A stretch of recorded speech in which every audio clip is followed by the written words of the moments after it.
Now, you can't find living dinosaurs nowadays, which is a good thing, mostly, but you can still meet some creatures that might have gone to lunch with them. The frilled shark, for example, is a living fossil that comes from a family of sharks that have been around for about 80 million years. One of the coolest things about it is its long, eel-like body that can grow as long as 6 feet. It has 6 pairs of gills on its throat, which help the frilled shark breathe in the deep, cold ocean where there isn't much oxygen. The shark can move very quickly, like a snake, to catch its prey when it least expects it. Little frilled sharks take an exceptionally long time to grow, up to 3.5 years, which is one of the longest times for any animal with a backbone. The Chinese giant salamander is another living fossil that can tell you what was going on Earth around 170 million years ago. Now, when I say tell, I really mean it, as it can make sounds like hisses, whistles, and barks, and even a noise that sounds like a crying kid. The biggest Chinese salamander found so far weighed 130 pounds, as heavy as 2 Dalmatians, and was almost 6 feet long.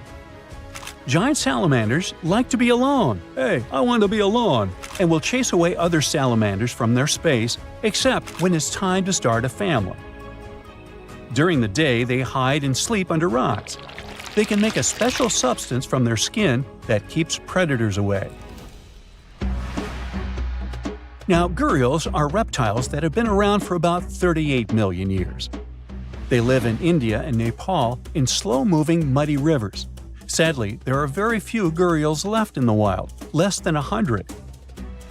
These creatures can't control their body temperature, so they need to sunbathe to get warm or cool down in the water if they get too hot.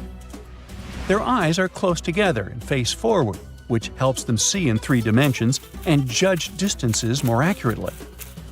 Gharials also have a transparent third eyelid that protects their eyes when they're underwater. They have over 100 sharp teeth, but they can't chew their food. Instead, they use their strong jaws to grab prey and then, swallow it whole. The alligator gar is a fish that has a family history of more than 100 million years. It still has some cool features from ancient times, like being able to breathe both air and water. It also has a special spiral-shaped intestine, like a shark. The alligator gar is one of the biggest and heaviest fish in North America. Just like an alligator, it has a long body and snout, plus a row of sharp teeth. But instead of legs, the gar has fins to help it swim underwater. The tuatara isn't a lizard as you might think, and isn't a dinosaur either. This New Zealand resident is one of the most unique animals in the world.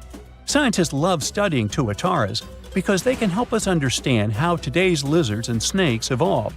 One of the coolest things about the tuatara is its third eye, called a parietal eye, on its head.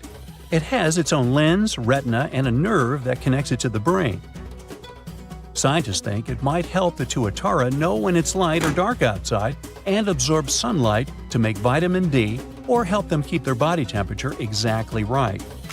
Tuataras can live an extraordinarily long time, up to 100 years.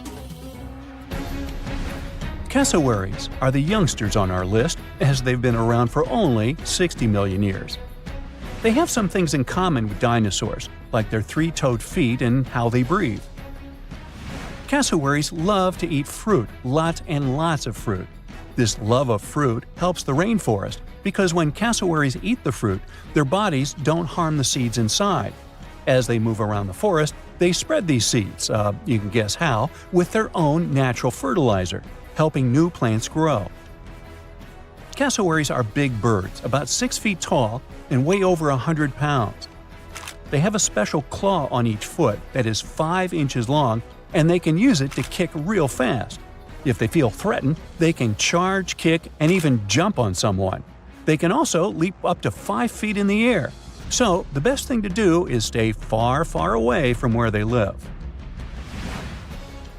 The order Notostraca is a group of crustaceans that you may know as tadpole shrimp or shield shrimps. These animals have been around for about 360 million years. They have a wide, flat shell that covers their head, and they have a pair of eyes on top. These creatures can be found all over the world in different kinds of water, like freshwater, brackish water, and even salty pools. They can also look different depending on where they live. Notostraccans aren't picky eaters and can snack on pretty much anything, from plants to small animals and other shrimps. Some of them are considered pests in places like California rice paddies because they stir up the mud, which blocks sunlight from reaching the young rice plants. Sturgeons are some of the largest fish species on the planet. They live only in the cool waters of the northern hemisphere and never travel below the equator. Even though they are huge, sturgeons don't have teeth. They eat by sucking food off the bottom of rivers, gulfs, lakes, and oceans. Scientists believe that sturgeons came from a group of fish that first appeared around 419 million years ago, long before dinosaurs even existed. Their ancestors survived a big extinction event that wiped out 90% of all species and went on to become the largest fish in many rivers in North America and Eurasia. Sturgeons can live up to 100 years old or even older. Female sturgeons can lay up to 3 million eggs at a time, but not all of the eggs eventually turn into real fish. Our next hero, the Pacific lamprey, has successfully lived through at least 4 mass extinctions. Its ancient ancestors evolved over 450 million years ago. These creatures have cartilage instead of bones and a third eye, which is a special light-sensing organ on top of their heads. Instead of a regular jaw, they have a mouth surrounded by teeth. They latch onto prey and sup up body fluids like real underwater vampires. And although he wasn't living underwater, the story goes that King Henry I of England might have lost his life because of a lamprey. The English monarch loved this fish so much that he defied doctors' orders to stop eating its flesh. He got sick every time he'd have it, but the lack of bones and the unusual taste made the royal fall in love with it. As a result, he got some scary symptoms from eating lamprey and eventually passed away. Can you say clueless? The elephant fish, also called the Australian ghost shark, has been on Earth for around 400 million years. Even though they're related to sharks, they aren't actually sharks. Instead of bones, their bodies are made entirely of cartilage. These fish have a special shiny tissue in their eyes that can make their eyes look like they change color from yellow to green. Elephant fish can be pretty tough and will fight back if they feel threatened. They like to be alone and usually don't hang out with other fish. Horseshoe crabs also deserve the title of survival champs, as they've been around even before dinosaurs, since 450 million years ago. 4 species are still roaming the ocean from Maine all the way to Mexico. Horseshoe crabs are more like spiders than ticks than they are like real crabs. They have 9 eyes, plus extra light sensors near their tails, so they can see really well. They breathe underwater using flap-like gills near their belly, and sometimes they use these gills to swim upside down. Every spring, when the tide is high, these creatures come up to the beach at night to mate and lay their eggs, and you can see hundreds of thousands of them. When we say extinction, we usually think of dinosaurs that went to lunch with a humongous asteroid and were wiped out from the face of the Earth. We don't think of ourselves possibly going away in the near future. But what we forget is that there have been 5 mass extinctions that our planet witnessed in the last 500 million years, not just one. And we can be nearing the 6th one, where one of the species to possibly disappear are humans. The first great mass extinction came about 440 million years ago in the Ordovician period. Back then, life was mostly thriving in the oceans and along the coastlines. Biodiversity was great at the time. There were thousands of different species, trilobites, sea scorpions, and all kinds of weird-looking mollusks, and even fish. You name it, Ordovician had it. But then, the temperature around the planet started to drop. The overall warm climatic zones became colder and colder, until the oceans got covered with thick sheets of ice. Most of the marine species weren't ready for such abrupt changes. Imagine a trilobite serenely crawling along the bottom of the sea and suddenly bumping into a glacier. Yeah, it's like living your entire life in a beach bungalow, only to find yourself in an igloo one day. The event was dubbed Late Ordovician Glaciation, which led to Late Ordovician mass extinction. Over 60% of all species that lived in that period disappeared. Only ancient fossils were left for paleontologists to discover hundreds of millions of years later. Nobody still knows exactly what caused the temperature drop at the time. The main theory is that the CO2 levels in the atmosphere fell sharply. It led to cooling down the entire surface of Earth. But the reasons for such a collapse are still under debate. However, that wasn't the worst mass extinction event in the history of our planet. Despite more than half of all living creatures being wiped out, biodiversity on Earth restored itself in the following 5 million years. Life went on until another catastrophe struck. Within the span of 20 to 25 million years, from about 375 to 350 million years ago, several extinction events occurred. They were like pulses that damaged a lot of marine species. Arthropods, like scorpions and mites, lots of various fish, including sharks, all were in decline. Overall, more than 75% of all living beings disappeared back then, who were mainly in the oceans. The reasons for such events are even more unclear than those before the late Ordovician mass extinction. Most scientists now believe those waves were caused by changes in the sea level and a lack of oxygen in the oceans. A lot of plants quickly moved to land and adapted to living outside of water. And since they were the main source of oxygen in the ocean, all those fish and sea scorpions were in for a very unpleasant surprise. The booming growth of plants on land also removed much of the CO2 in the atmosphere and enriched it with oxygen instead. This led to an abrupt temperature fall again. And although no new ice age followed, many land animals couldn't adapt to the new conditions. The bitter irony was that the major part of them had just recently crawled out on land from the ocean, looking for a better environment. Ah, well. This was only the first wave, though. The reasons for the second one, that came about several million years later, are still unknown. Scientists think there could have been mass volcanic eruptions, or even meteor strikes, but those are just hypotheses. Then another 100 million years passed without much trouble. Species rose and fell, evolved and disappeared, but the cycle of life continued, until about 250 million years ago, when the third mass extinction event occurred.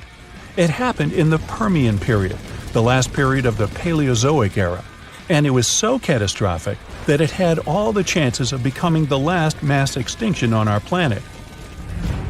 Scientists are still unsure what caused so many species to be eliminated.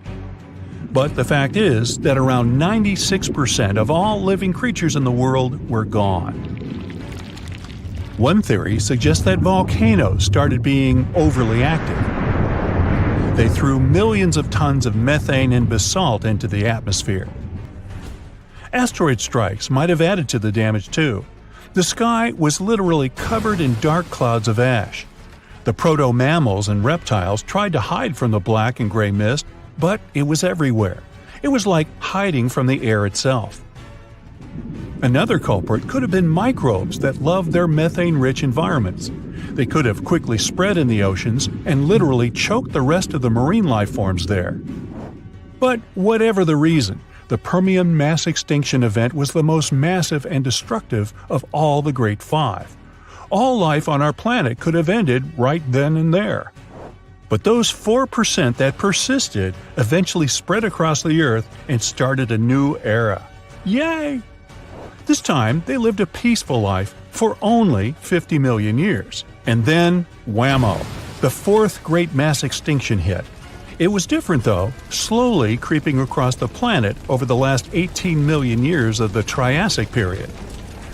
The extinction occurred in numerous short pulses, wiping out several species at a time. A slight climate change here, an abrupt temperature fall there, and very upset animals and fish all around. The main reason for that was again the volcanic activity at the time. Fiery mountains started spewing out ash and gas once more, lowering the oxygen levels and suffocating life. Well, that was harsh. The gases and other substances thrown out of the volcanoes' mouths changed the Earth's climate again. Sea levels rose because of that, and some researchers believe even the pH levels were altered. That means the marine life that used to be swimming peacefully in more alkaline waters suddenly found itself trying to survive in acid. But apart from causing bursts of extinction, these changes also ushered in the era of dinosaurs. It didn't begin immediately, of course. Some species evolved and slowly grew into the mighty animals we've heard so much about. Their extinction was the last of the Great Five, and certainly the most well-known. About 65 million years ago, when dinos were still ruling both land and ocean, an enormous asteroid came from outer space and fell right on Earth. The impact was so powerful, it left a huge crater in the Yucatan Peninsula, and the explosion sent billions of tons of debris into the air. The dinosaurs that lived far away from the impact zone raised their heads and saw black and churning clouds blocking the sun. It remained for years, drastically dropping the temperatures. In addition to the cold that followed, the asteroid hit a carbonate rock that had a lot of flammable material in it. The impact led to an explosion. The chemicals mixed in the air and produced sulfuric acid, and that acid fell down in the form of rains, altering the pH of the oceans. Aquatic creatures that were again used to more alkaline waters went, "Oh, come on!" That didn't help, though. The changes were abrupt and severe. About 75% of all animals and plants went extinct in a matter of years, unable to survive the new, harsh conditions on the planet. But some persisted. Many of them were reptiles, like crocodiles and turtles, which managed to survive even up to this day, looking almost the same as they did back in the dinosaurs' days. Others were mammals, which had lived in the shadow of the mighty dinos and hid from them in dark corners. But now that the giant animals were gone, they began to flourish, bringing in the Cenozoic era, the one that lasts to this day. And today, we might be witnessing the sixth great mass extinction. According to scientists, with the evolution of humans, a lot of different plants and animals have gone from the face of our planet, never to return. The good thing is, mass extinctions have always happened over a span of several million years, so we might still have time to recognize it, prepare, and counteract. What do you think? Shall we? There's a place on Earth so dangerous that even the most fearsome creatures of today wouldn't last a moment there. It used to exist in what we now call southeastern Morocco, the land called the Kemkem Beds. The story of this place stretches back to the Cretaceous period, about 100 million years ago. It might have looked like a beautiful place at first sight, a lush green forest, rivers glittering in the sun, until you meet some terrifying dinosaur. The lions or sharks of today are nothing compared to what the fossils show us. The Kemkem Beds were dominated by terrifying predators, and above them all, 3 of the largest predatory dinosaurs ever discovered. For example, Spinosaurus. This dinosaur was unlike anything you can imagine, a half-reptile, half-monster standing over 50 feet tall, bigger than a T-Rex. This hybrid with a crocodile-like snout and a sail on its back hunted the forests. But this dino could dive into the rivers, so not even waters were safe from it. It could catch huge fish, as if plucking them from the shallows. There was also Carcharodontosaurus, a carnivore with the name that literally means shark-toothed lizard. Its razor-sharp teeth could slice through flesh with terrifying ease. This monster stood almost as tall as a house and was faster, stronger, and more aggressive than nearly anything that had ever walked the earth. There was also Deltadromedus, a raptor-like dinosaur built for speed. It was a quick-moving ninja that stalked its prey with horrifying precision. Oh, and the skies were a fun place too, with all these pterosaur creatures flying around. These guys are often mistaken for flying dinosaurs, but they were actually a different kind, more like close cousins of dinosaurs. These majestic reptiles soared above the Kem beds and had wingspans that could stretch up to 30 feet.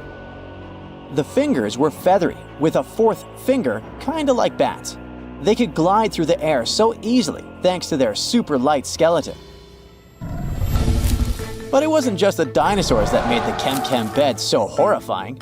The waters also hid their own dark secrets.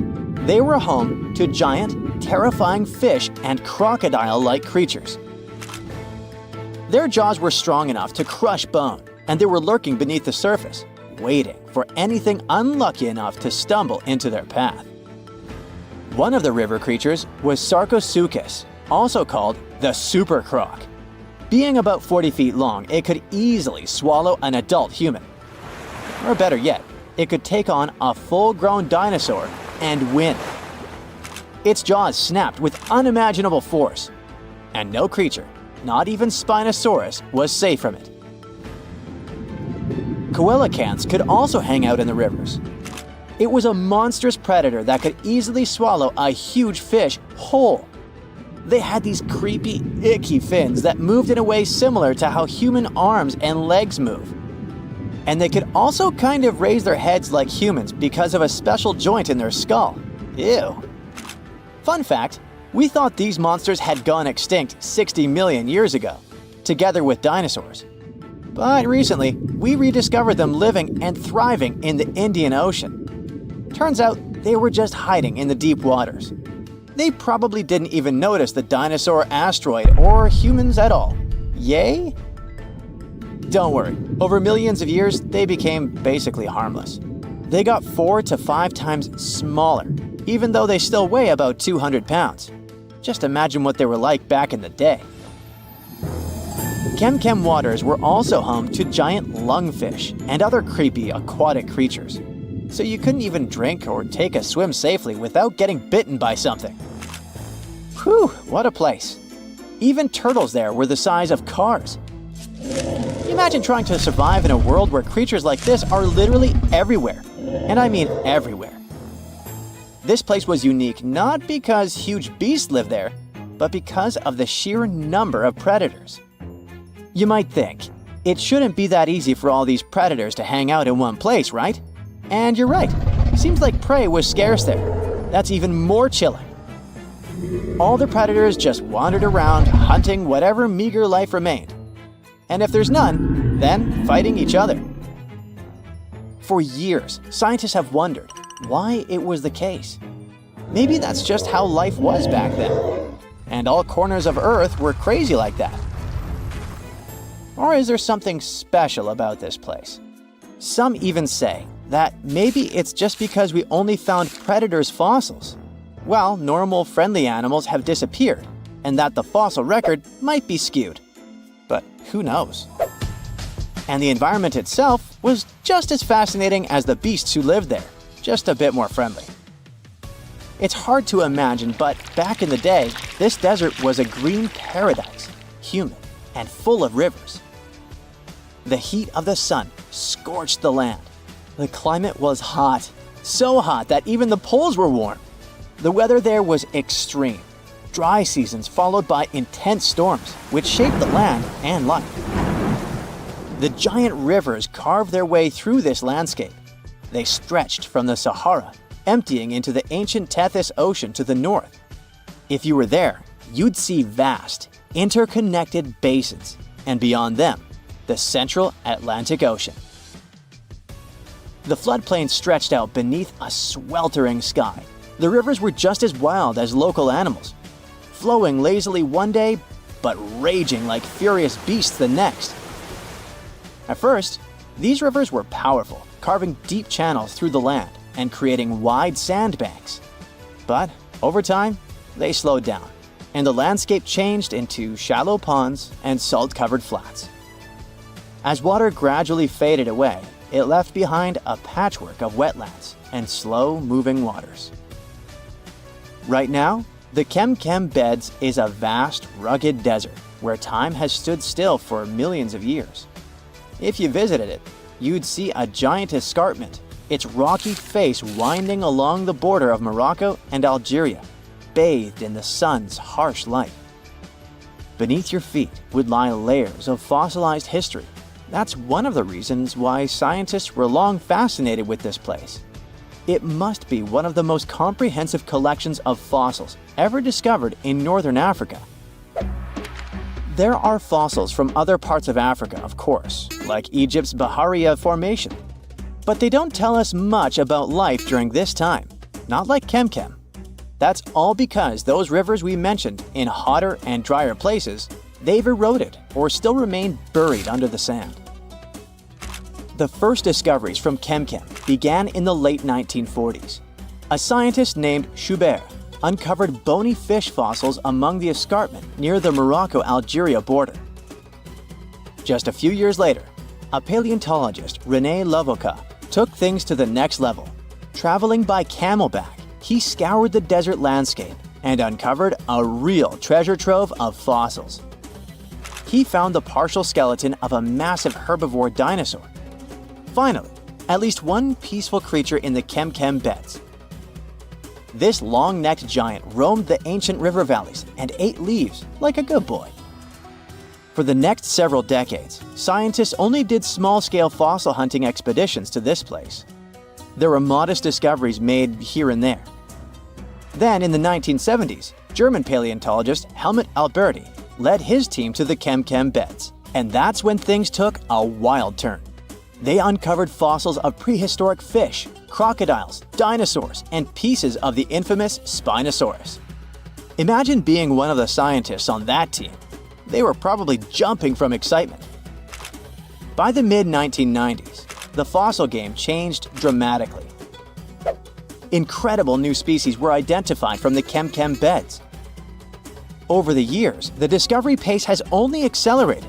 Paleontologists, armed with new tools and techniques, have uncovered more fossils than ever before, and there's only more to come. So, let's consider velociraptors as pets. Yeah, walking your dino in the park, playing fetch, and we probably could have it now if it hadn't been for those pesky asteroids. To be fair, we ended up with mammals, which, let's face it, it was a pretty solid trade. But here's the big question. Why didn't reptiles make a grand comeback? Why did mammals rise instead? The answer, believe it or not, involves fungi. Yup, the same stuff that gives you athlete's foot and ruins your leftovers also wiped out dinosaurs. Welcome to the weirdest twist in extinction history. It all started with a very bad day 66 million years ago, when a 9-mile-wide asteroid crash-landed in what's now Mexico. The space rock was moving so fast that it vaporized on impact, punching out a crater 10 times its own size.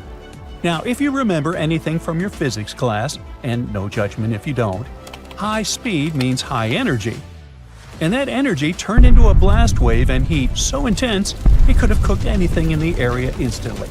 And it didn't stop there.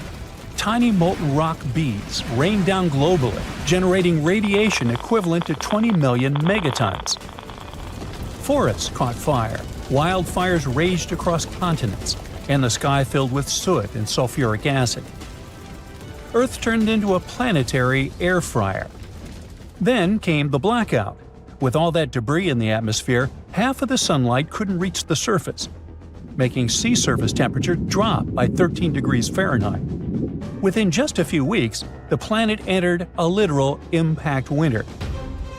There was no sunlight for at least 2 years, and Earth experienced a 15-year-long climate collapse while the dust slowly cleared. 75% of all animal species completely disappeared. Those that survived the initial blast faced tsunamis, starvation, and the collapse of entire food chains. If you were a big animal, say over 55 pounds, your chances were basically zero. And if you were a plant, forget about it. No sunlight means no photosynthesis. And that means no plankton, no trees, no grass, and eventually no herbivores, which means no carnivores either. It was a domino effect straight into extinction. The Earth became a cold, dark graveyard. But there was one organism that looked around and said, "Yeah, this is perfect." And it was fungi. Now, fungi thrive in moist, dark, and decaying environments. You know, like a world blanketed in ash full of dead trees and rotting animals. With no sunlight and plummeting temperatures, fungi had a once-in-a-lifetime chance to take over. And they did. Fossil records show widespread fungal contamination in the period after the impact. It was a global fungal bloom, like the moldy icing on an apocalyptic cake. Now, this was great news for fungi, but terrible news for reptiles. See, fungi aren't just harmless mushrooms. Many are pathogens, and they love cold-blooded creatures. Reptiles, including some of the dinosaurs that survived, were ectothermic. This means that they relied on external heat sources to warm their bodies. In a normal situation, a nice sunny rock would do the trick.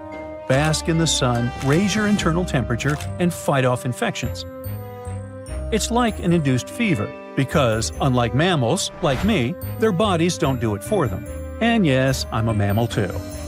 But, there was no sun, remember? And a cold reptile is a sluggish reptile.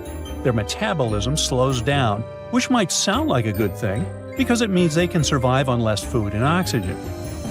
But in this new hostile world, it was a disaster. They had less energy to move, less energy to hunt, and couldn't even digest food properly. Their bodies were colder, weaker, and easier for fungi to invade.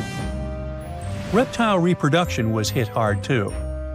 Most reptiles lay eggs, which are usually buried in the soil or left in hidden nests. But with the soil now damp, cold, and riddled with fungal spores, those eggs became easy targets. Spores penetrated the thin egg shells, destroying the embryos before they could hatch. So not only were adult reptiles struggling to fight infections, but their future generations were being wiped out in the nest. This vulnerability isn't just ancient history. We still see reptiles and amphibians struggling with fungi today. There's a type of fungi, hey, you try to pronounce this, that decimated frog populations. And reptiles in colder or poorly maintained environments have to deal with fungal skin infections. Which brings us to the protagonists of the era, mammals. At the time of the impact, mammals were tiny, scrappy creatures about the size of a rat. But they had a secret weapon, actually several. First off, mammals are warm-blooded, something scientists call endothermic. They produce their own body heat, and that alone gives them a major edge, because most fungi can't tolerate temperatures above 98.6 Fahrenheit. So, while reptiles were freezing and being turned into fungal buffets, mammals were literally too hot to handle. Their warm bodies acted like natural shields against infection. And then there's reproduction. Mammals carry their young inside their bodies. This means that their developing babies were safe and warm, insulated from the hostile external environment, instead of being exposed to the unfriendly world, protected just by a fragile shell. No eggs? No problem. Their metabolism was another secret weapon. Their fast-burning energy systems let them move more, hunt more, and eat more. And because they were small, they didn't need a lot of food. And here's the cool part. Mammals probably ate fungi. Yep, the same organisms ruining the lives of reptiles. And this fungal diet might have helped them boost their immune systems, giving them an evolutionary edge. Over generations, this resistance was passed down, which explains why fungal infections mostly give us an annoying rash, but still wreaks havoc among reptiles. Of course, not all dinos were cold-blooded. In fact, some massive creatures, like the T-Rex, were warm-blooded. But, warm-blooded or not, their size worked against them. You know, giants need giant meals, and in the post-impact world, those meals didn't exist. Being warm-blooded helps, sure, but not when you're too big to feed. Small dinosaurs, however, were a different story. Some survived, and we call them birds. Their small size meant they were lighter and needed less food, and their feathers helped with insulation.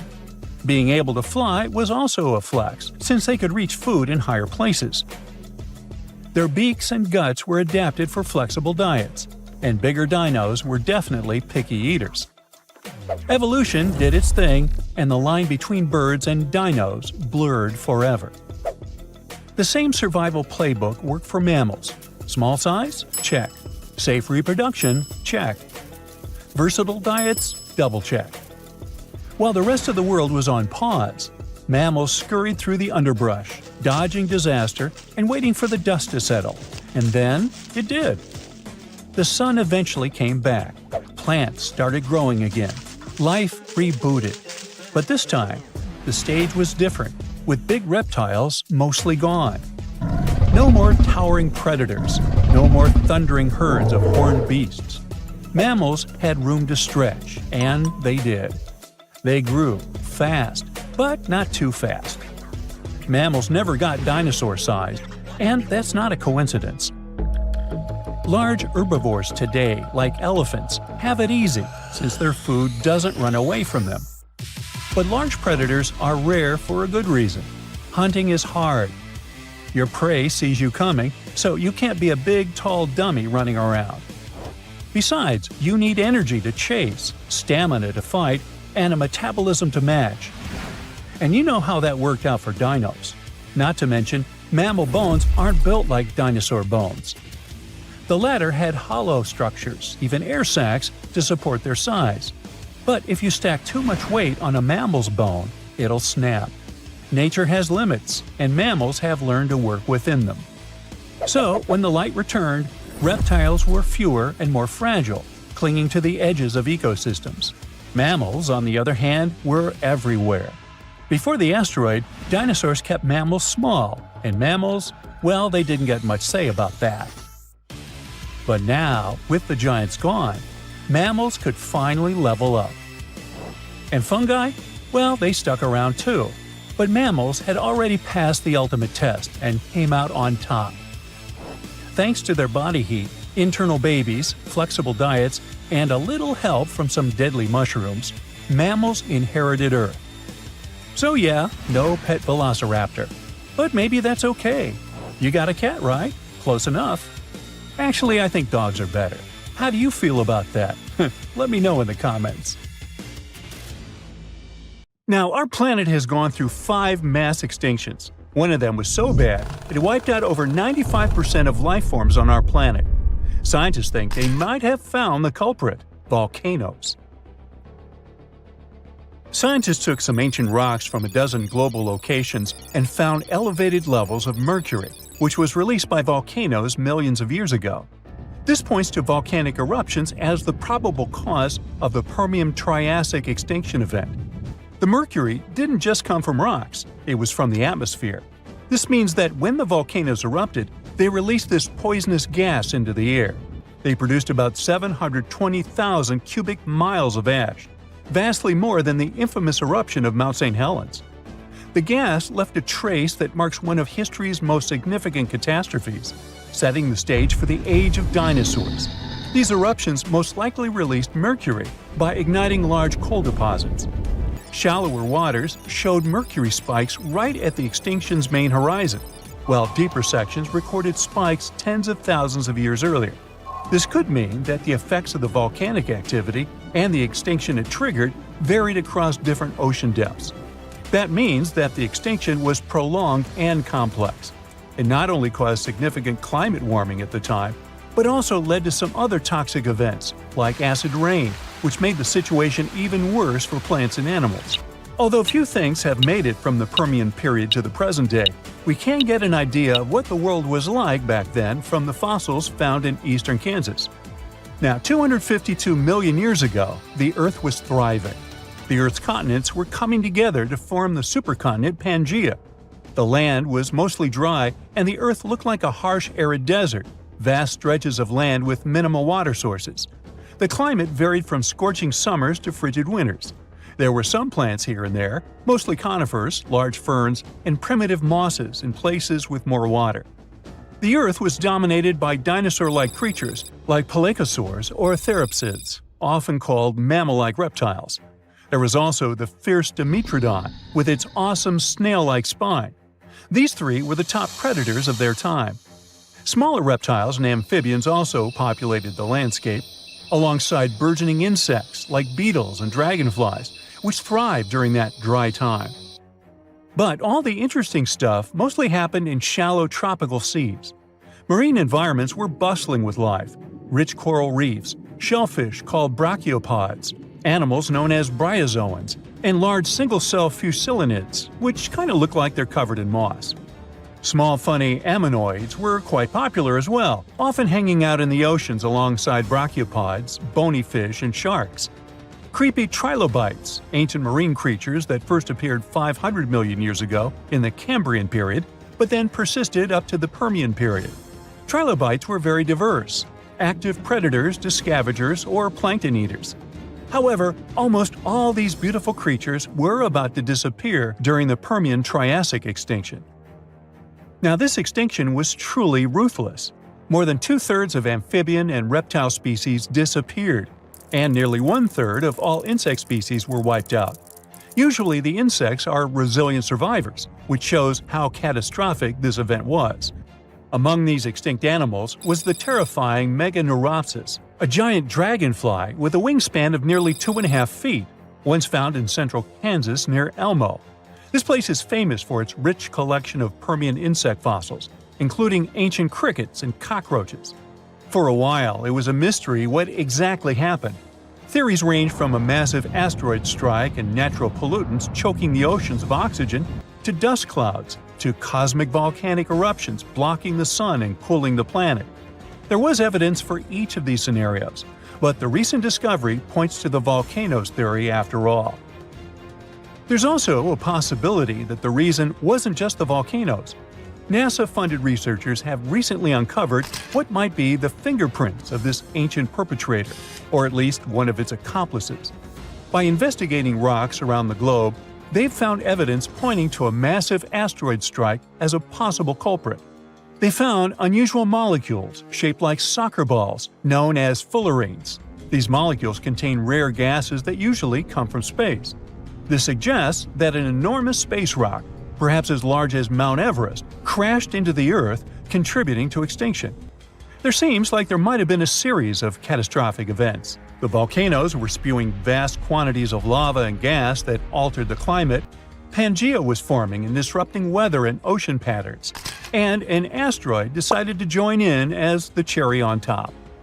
Lucky for us, nature is super persistent and always finds its way to be reborn. This just proves how resilient the Earth is. Now, what's interesting is this wasn't the only time that happened. The Lake Devonian extinction, which happened around 360 million years ago, is also tied to volcanic activity. Volcanic eruptions and the proliferation of land plants could have altered the nutrients flowing into the oceans. The Triassic-Jurassic extinction, which happened around 200 million years ago, a bit before the dinosaurs, might have also been a result of a volcanoes plus asteroid impact combo. And finally, about 66 million years ago, the last dramatic shift happened on Earth. Our planet went from the age of dinosaurs to the age of mammals. This momentous change is known as the KPG extinction. Just like the Permian extinction, it was a sudden event that ushered in new forms of life. And, once again, there are two major theories about what happened. The most popular theory tells us that the dinosaurs disappeared because of a massive asteroid. The Chicxulub meteorite smashed into present-day southern Mexico, creating the Chicxulub crater. The meteor was about 6 miles wide and hurtling towards Earth at incredible speeds.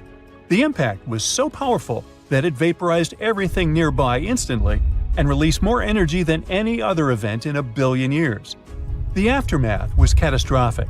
Earthquakes shook the continents, and the ground itself heaved like a stormy sea. As the dust thrown up by the asteroid settled, it fell back to Earth like rain, heating up the atmosphere so much that forests worldwide burst into flames. Not far behind was a gigantic tsunami, stirred up by the ocean floor's upheaval, which swamped coastlines near the Gulf of Mexico. Not all dinosaurs perished immediately. In places like New Zealand, some dinosaur populations survived initially. However, a dark, ash-filled sky eventually covered the globe, blocking out the sun and plunging the world into cold and darkness. The long-term effect of the asteroid is what really sealed the fate for dinosaurs. Without sunlight, the food chain collapsed rapidly. Herbivores slowly disappeared, followed by the carnivores that depended on them, and the ash settling back to the Earth exacerbated the environmental upheaval, with fluctuating temperatures making survival tough. But there's another theory that says that, like with the Permian extinction, the asteroid was just the cherry on top. The dinosaur extinction was inevitable because of the volcanoes. Around 1 million years before the dinosaurs' demise, massive volcanic activity began under where India is today. This event created the Deccan Traps, a vast plateau formed from layers of lava that covered an area as large as France.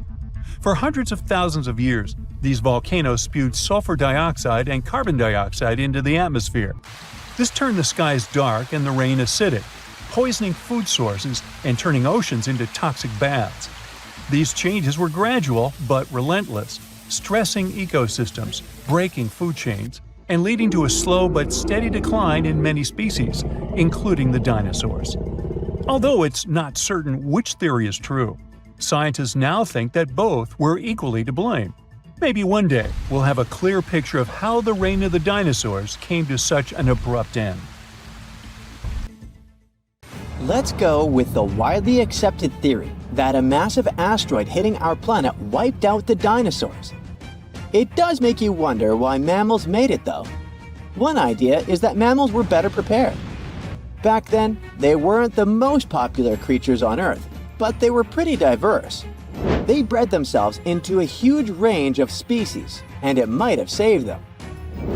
Some said mammals survived because they were smaller, so they needed fewer resources. As they had to constantly hide from dinosaurs, they managed to survive in difficult environments, way before the hit. But let's say the asteroid never came, and it never damaged the environment the dinosaurs thrived in. It's safe to say our fauna would look different today. Take the mighty Titanosaur. It's considered the biggest land animal to ever exist, some reaching lengths of about 7 standard cars lined up.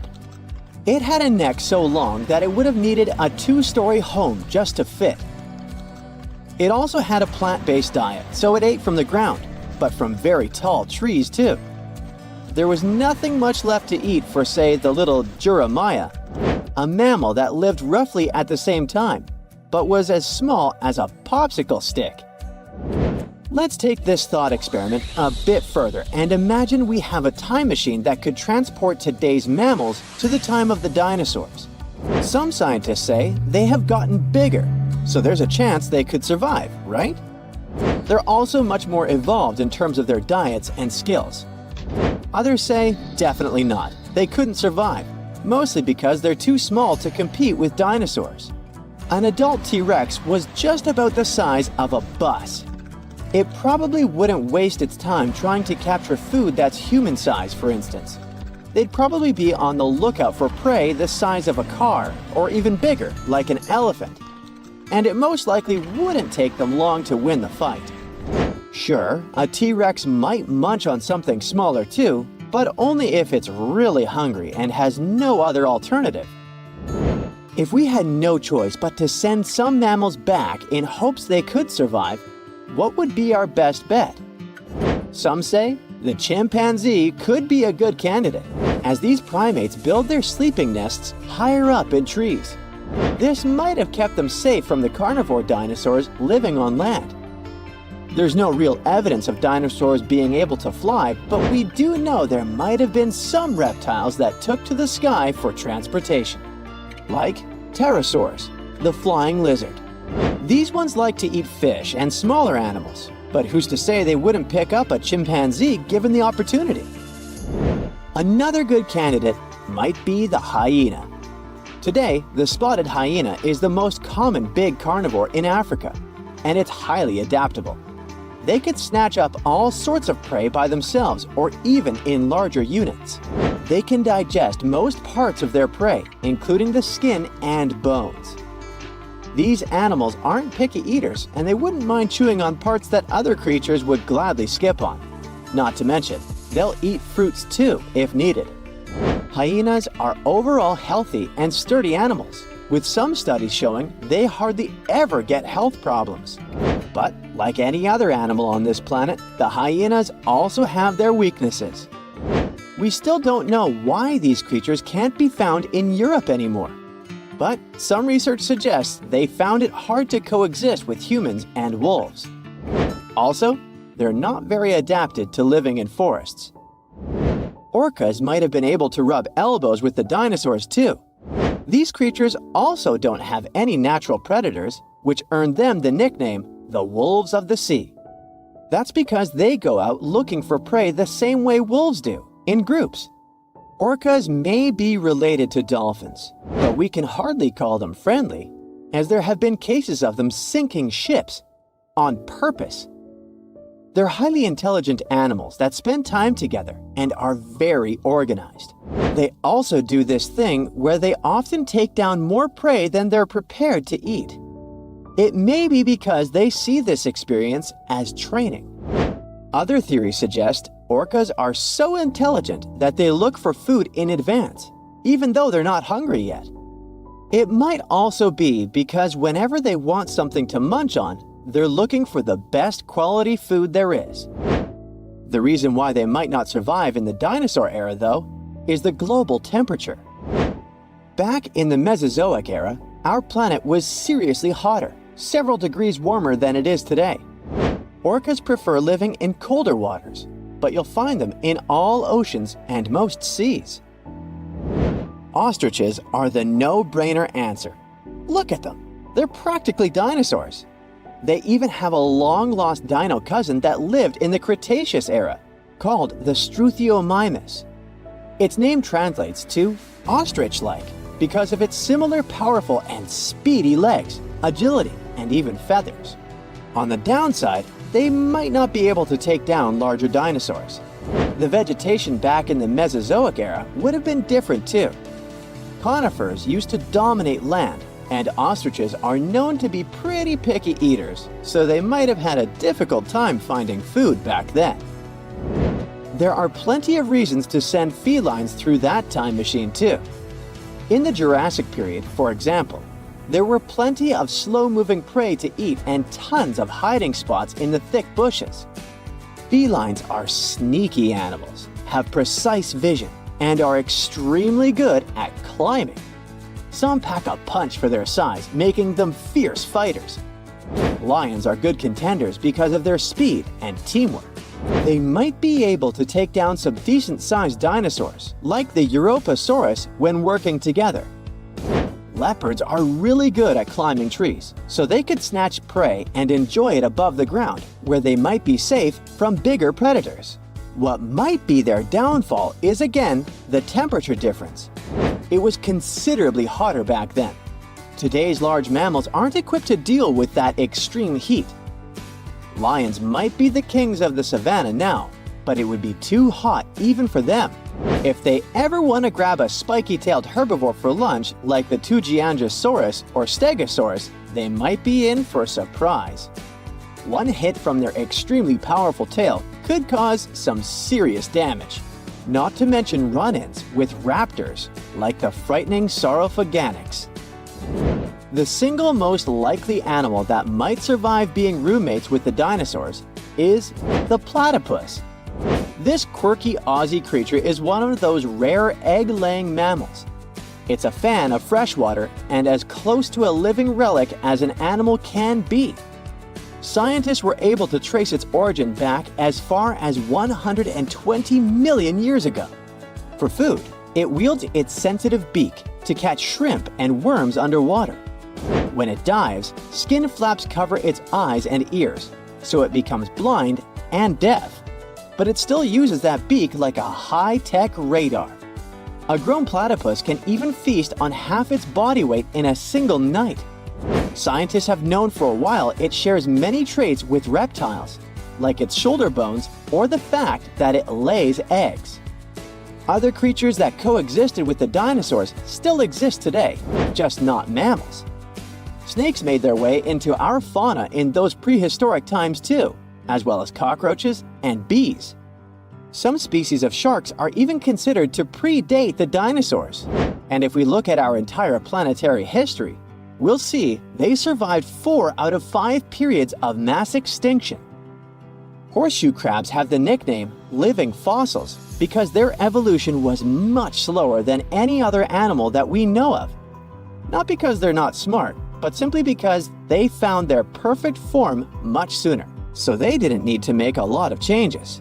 They have a very rudimentary immune system, but it seems to work wonders.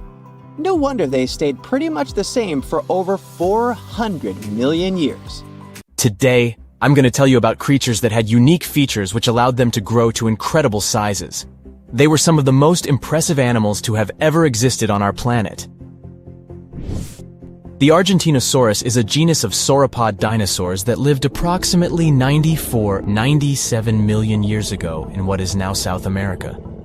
Scientists think it was one of the largest land animals ever, with a length of up to 100 feet and a weight of up to 100 tons. A farmer stumbled upon a giant leg bone while tending his cattle. That's how he discovered the first fossils of the Argentinosaurus in Argentina in 1987. Further excavations uncovered more bones, revealing a massive dinosaur that would have dwarfed most other animals of its time. The Spinosaurus, meaning spine lizard, is a genus of theropod dinosaur that lived around 97 million years ago in what is now North Africa.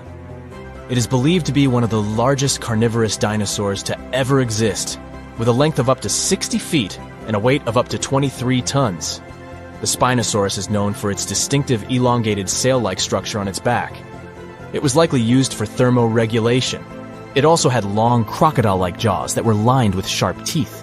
This allowed the creature to catch and eat large prey, such as fish, crocodiles, and other dinosaurs. The first fossils of the Spinosaurus were discovered in Egypt in 1912. The sperm whale, Physeter macrocephalus, is a species of toothed whale that is the largest toothed predator on Earth. It also has the largest brain of any animal species. It is found in oceans all over the world and can dive to depths of up to 7,000 feet in search of food. You can easily recognize sperm whales by their massive, block-shaped heads, which can measure up to 1/3 of their total body length. They have dark brown or grayish-blue skin and a distinctive wrinkled appearance. The Titanoboa is an extinct genus of a giant snake that lived approximately 58 million years ago. It is considered to be the largest known snake ever. It could grow up to 42 feet and weighed around 2,500 pounds. The first fossils of the Titanoboa were discovered in a coal mine in Colombia in 2004. This discovery meant a lot because it provided insights into the size and behavior of snakes during the Paleocene era, as well as the overall climate and ecosystem of the time. The blue whale, Balænoptera musculus, is the largest animal on Earth, measuring up to 100 feet in length and weighing as much as 200 tons. These marine mammals are found in oceans all over the world and can live up to 90 years. Blue whales have a long, streamlined body that is usually blue-gray in color with mottled patterns. They have a small dorsal fin and 2 pectoral fins that are about 1/3 the length of their body. Blue whales feed on tiny shrimp-like creatures called krill, and they eat a lot. A single adult blue whale can eat up to 8,000 pounds of krill in a day. The Leadsichthus is an extinct genus of large, bony fish that lived during the Jurassic period, approximately 155 million years ago. It is believed to be one of the largest fish that have ever lived. Some estimates suggest that it could grow up to 55 feet in length. The first fossils of Leadsichthus were discovered in England in the 19th century, and more recent discoveries have been made in other parts of Europe, South America, and Africa. Despite its enormous size, the Leadsichthus was a filter feeder, similar to modern-day whale sharks, and likely fed on plankton and other small organisms.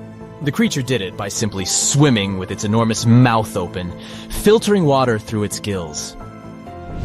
The pterodostro is an extinct species of flamingo-like birds that lived approximately 35 million years ago.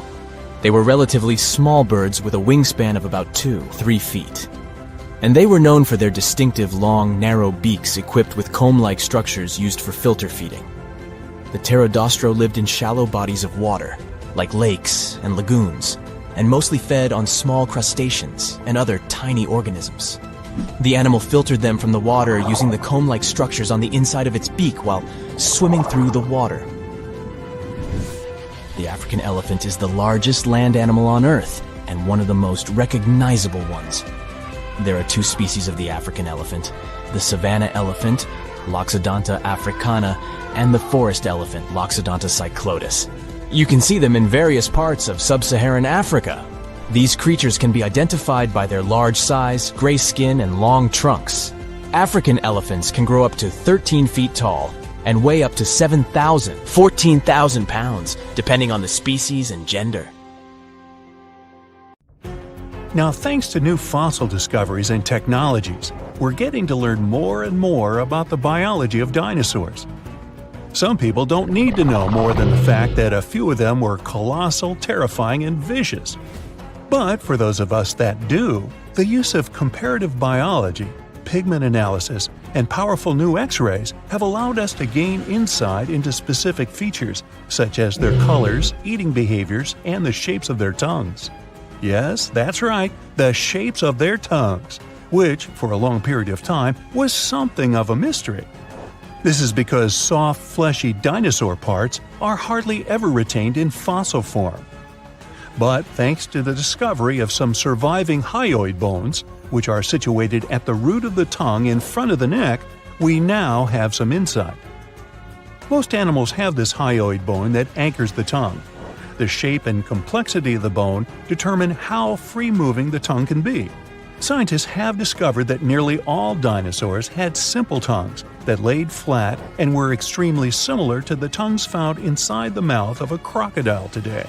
Yeah, this crocodile. Go ahead and take a closer look. Nah, just kidding. Come on back. Let's take a look at some specific dinosaurs and start with the Brachiosaurus. Let me stick my neck out on the line by guessing that most of you will be familiar with this dinosaur because of its neck. You know, the one which was typically 30 feet in length.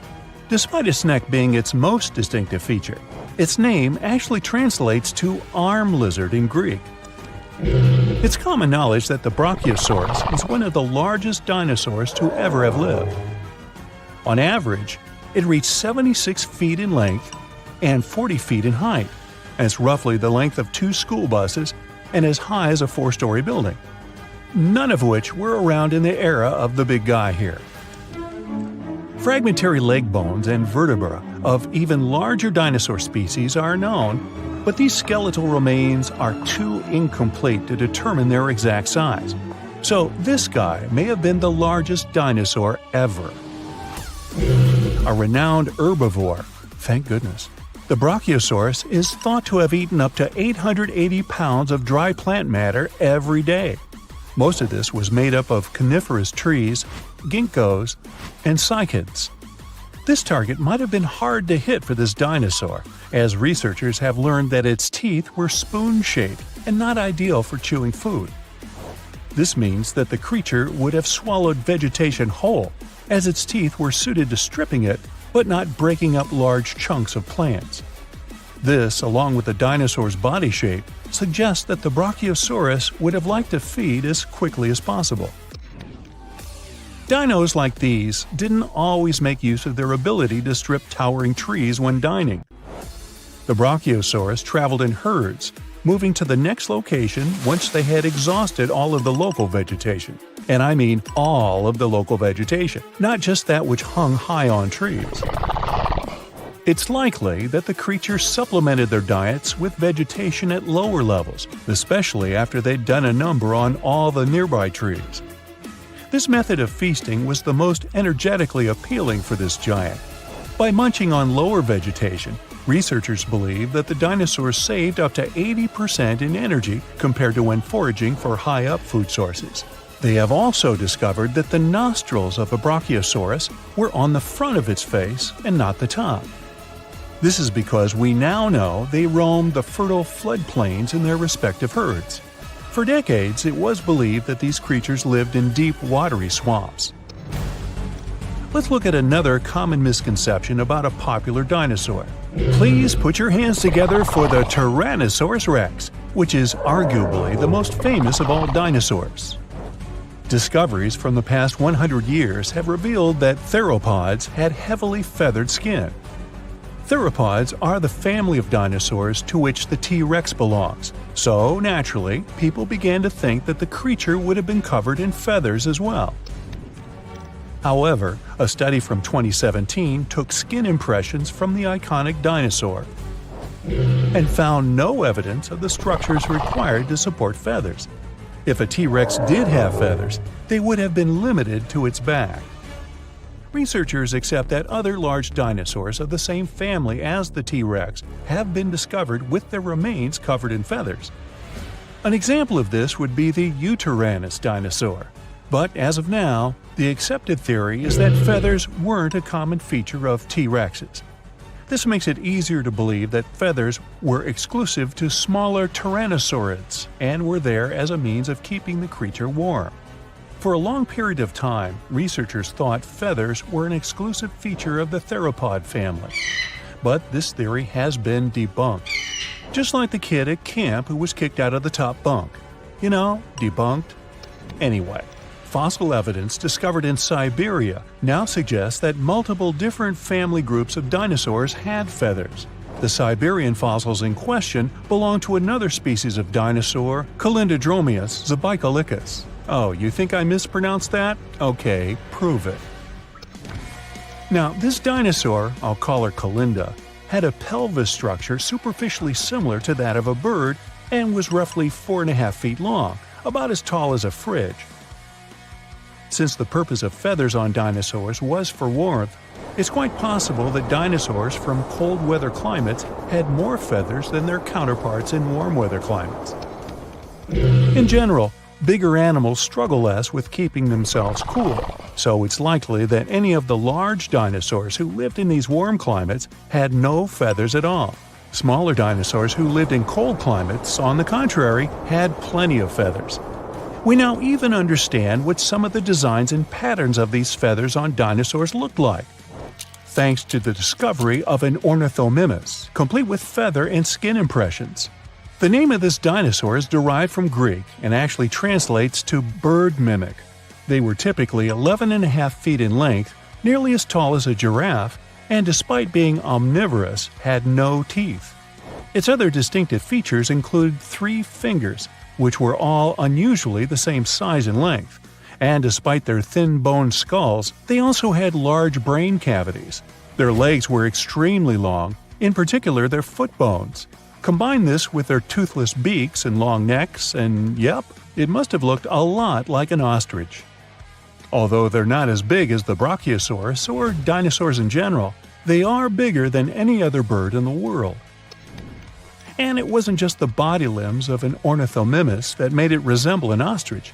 They also had very similar feather patterns. Their heads, necks, and lower legs were mostly bare of feathers, but the rest of their bodies were well coated in downy plumage. This is what you call a bird's layer of feathers as a whole. It's possible, like an ostrich, that the dinosaur would have used this unusual feather pattern to regulate its body temperature. Despite some dinosaurs possessing feathers like birds, on top of also being their distant relatives, dinosaurs didn't have the type of feathers required to fly for most of their existence. Feathers found in fossil impressions or preserved in amber have allowed researchers to gain insight into why these creatures weren't very aerodynamic. The structure of these feathers appears to be very simple, with a poorly defined and flexible central shaft. These feathers would have better served any dinosaur as a fashion statement, as they would have helped attract the attention of other dinosaurs. These feathers also would have had the ability to regulate body temperature. Surprised to hear that dinosaurs had ostrich-like feathers? Wait till I tell you that their prehistoric distant reptile cousins had something that looked like fur. Allow me to introduce you to the pterosaur. Its name is derived from Greek and translates to winged lizard. Just like dinosaurs, they were initially thought to have scaly or leathery skin all over their bodies. But over the course of the 20th century, fossil examinations revealed that many parts of a pterosaur's body were furry. The wingspan of a pterosaur could reach the length of over 23 feet, about as long as a London bus. Its toothless jaw was very long and resembled that of a pelican. How could something that looks like a pelican be so terrifying? These creatures were coated in pycnofibers. Those were simple structures, feather-like in composition, but strand-like and fuzzy like fur. Further research suggests that some parts of the pterosaur's body had more complex kinds of feathers with branching strands. If this is accurate, it would be the first time feathers were found on an animal that was neither a dinosaur nor a bird. There are entire communities of unusual tiny organisms that live in lagoons in Patagonia, and they are some of the first forms of life ever. No one had known about them until two scientists, Brian and Maria, went to explore certain areas in Patagonia. Now, Patagonia occupies nearly half of Argentina, and few people live there. Only some farmers and sheep ranchers that mostly stay near rivers and grow things such as apples, pears, and alfalfa. A long time ago, it was a wild and distant place where Indian tribes lived. But this time, we're going to follow the tracks of life forms that appeared long before humans and look closer at these interesting microorganisms Brian and Maria found. Those two had to drive for 9 hours on some rough roads to reach their destination. They stayed in a small village. Only 35 people live there. These people depend on just one spring because it almost never rains there. On the last night in the village, Brian realized that satellite images he had taken had shown a set of lagoons that were only 10 miles away. The next day, the small team jumped into a car and went up the road as far as they could until it became too difficult to drive. They continued hiking the rest of the way. It was hard because they had to carry water to deal with the intense sunlight. In some spots, they ended up sinking up to their knees in a slush made of salt. Up there were 12 lagoons with perfectly clear waters. The place itself didn't offer much except for very acidic and salty water and intense direct sunlight. But it was kinda like traveling back in time, because those conditions were like what Earth looked like many, many years ago. When Brian examined the lagoons, he was surprised to see many unusual microorganisms there. We call them stromatolites, and they're so small we can't even see them without a microscope. But they get together and form large communities. In the past, many unusual species lived this way. For example, cyanobacteria. They were important back in their time because they produced oxygen. Earth, in its initial stages, didn't have much of this gas in its atmosphere. The first stromatolites might have been formed by diverse types of bacteria that didn't necessarily produce any oxygen, but were just living their peaceful life there. They formed layers, piling on top of one another, so that at least some of them could get a bit of sunlight. They used sand and sticky liquids to stay close together. Brian was also incredibly surprised because those were the biggest living stromatolites he had ever seen. Living stromatolites usually grow to be over 3.3 feet high, but the newly found ones were 15 feet wide and a few feet tall, which is giant compared to those living in other places. And fossilized ones were even larger. A long time ago, they could grow bigger than today because there weren't many other species that could eat or harm them. Also, there are many other organisms today that can grow faster and more massive than them and take up their space. That's why stromatolites can only survive in rare places where hardly anything else can live, like in these very salty lagoons located high above sea level in Punta de Atacama. The stromatolites found there are the most famous ones because they might be some of the best examples of the earliest life on our planet. But they're not actually the first form of life on Earth. The oldest of their fossils are 3.5 billion years old, while some other evidence we have tells us that life on our planet appeared around 4.1 billion years ago. Maybe some stromatolites lived back then as well. But Earth has changed a lot since then, and the places where they might have lived haven't survived. Now, all this may not seem like a lot at first glance, because no one has found an exotic and weird beast our world has never seen. But these are notable examples of what searching for life somewhere else in the universe might look like. Scientists who are interested in studying Mars often come to this place, since it might be similar to what the red planet looked like an exceptionally long time ago. If there were fossils hidden in the ancient rocks on Mars, they might look like these stromatolites. Another faraway land has revealed some of its secrets. It's Antarctica, with an ancient lost world found under its ice. Antarctica hasn't always been this frosty, isolated land of snow and ice sheets. Once it used to be part of the Gondwana supercontinent, together with what is now South America, Africa, Australia, the Arabian Peninsula, and the Indian subcontinent. But at some point, it split off and went to build a life on its own. It formed as other landmasses started to move away, which created its coastline. But Antarctica was different in many other ways back then too. It used to be a land covered in magnificent forests and rivers full of life. Scientists use radar and satellites to explore a mysterious world hidden under the ice there. This ancient land, which is close to the Indian Ocean, is as big as the U.S. state of Maryland or Belgium. It's more than 14 million years old. Some studies say that this area formed over 34 million years ago, which was way before Antarctica got into its deep freeze. At first, temperatures there were higher, possibly like the weather in Patagonia or the cold, temperate rainforests of Tasmania, New Zealand, or maybe even more tropical than that. But as the climate became cooler, small glaciers started forming on hills close to the rivers. Valleys sunk deeper because of all that ice covering them. And then, temperatures dropped even lower, and a giant layer of ice covered the entire continent, hiding those old glaciers. Rivers shaped this lost world a long time ago, way before it ended up covered in ice that's almost 2 miles thick in some spots. Scientific studies of this area showed that those landscapes had been full of highlands and mountains. The ice that formed over Antarctica made the whole area very cold, so the landscape couldn't erode anymore. This means everything has remained basically the same and untouched under the ice for millions and millions of years. What's interesting is that we know less about this land hidden under the ice than about the surface of Mars. One way to explore it would be to drill through these ice sheets to check for samples of sediments below.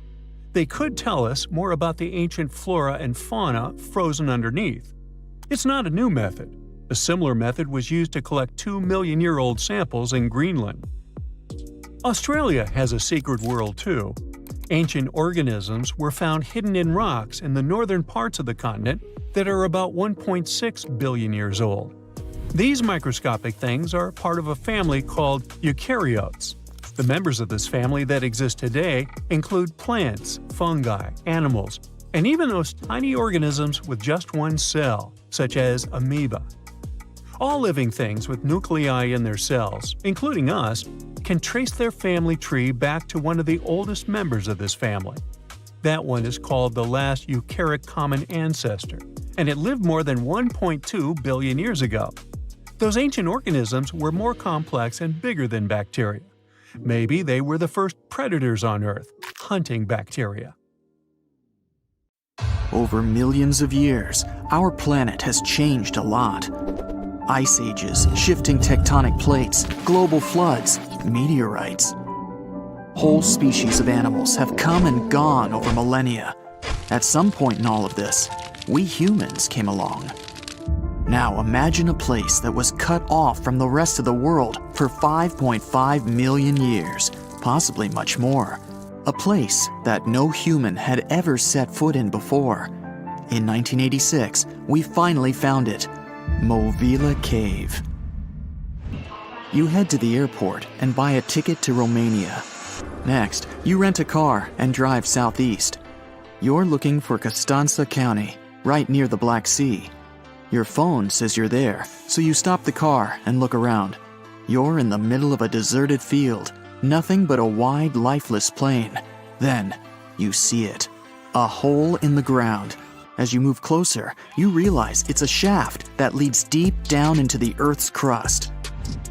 Before you descend into the darkness, you take a rope, a hard hat, a powerful flashlight, and an oxygen tank. Don't forget to wear your protective suit and oxygen mask. You climb down slowly and look around. It's pitch dark below you, and you feel a little uneasy. But something's off. The darkness. It's not cold. Warm air wafts up from the depths.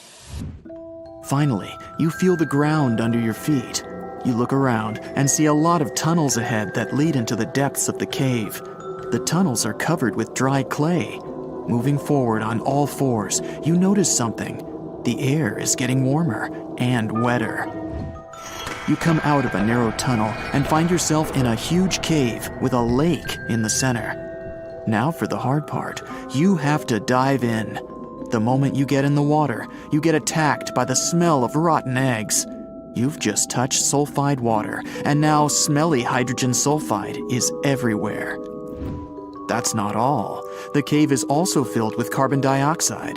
Normal fresh air on the surface is about 20% oxygen, but here it's only 10%.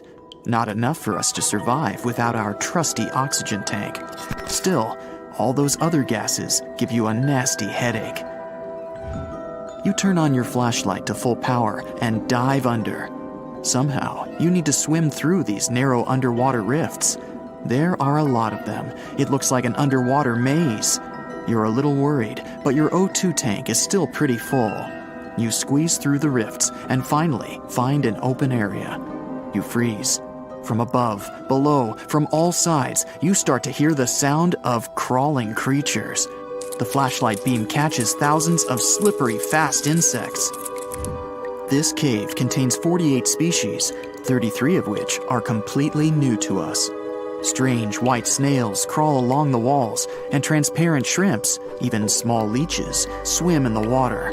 White centipedes with huge whiskers and transparent spiders shuffle around under your feet. There are even 2 species of scorpion, as if you weren't scared enough. Water scorpions, and another kind, as yet unidentified. It's not exactly your typical desert scorpion. Actually, nothing around here looks normal. All the creatures here are white or transparent. They don't have eyes, just long legs and whisker antennas that help them navigate in the watery darkness. It's a sci-fi director's paradise. You couldn't make this stuff up. The deeper you go into the cave, the less oxygen there is. Amazingly, there are even more small monsters running around. The air is all methane and carbon dioxide. These bizarre little things have never seen the sun, never been out of this cave. The spiders, scorpions, and leeches get hungry, right? They feed on smaller creatures, snails and worms. But what do the smallest creatures eat? Just then, you notice something very strange on the surface of the water. There's a gross white substance that looks like foam. You touch it carefully. It's like wet toilet paper, and it tears as soon as you touch it. But it's not foam or paper.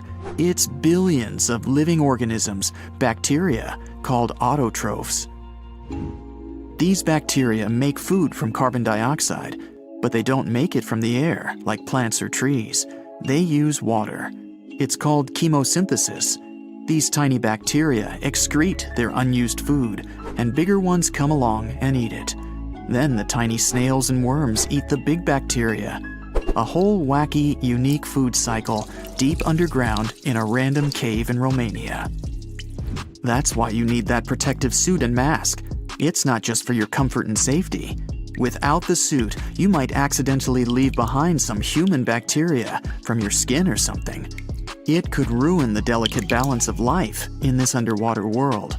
The underwater cave is too small and dangerous for expensive scientific equipment, so you grab a couple of samples of water, land, and air and get out of there as fast as possible.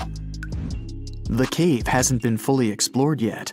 The Romanian authorities don't allow just anyone to scuba dive on down there. Let's see in a few years. Who knows what else they'll find? You're back at your fancy lab, and you start to understand why that cave is such a big deal.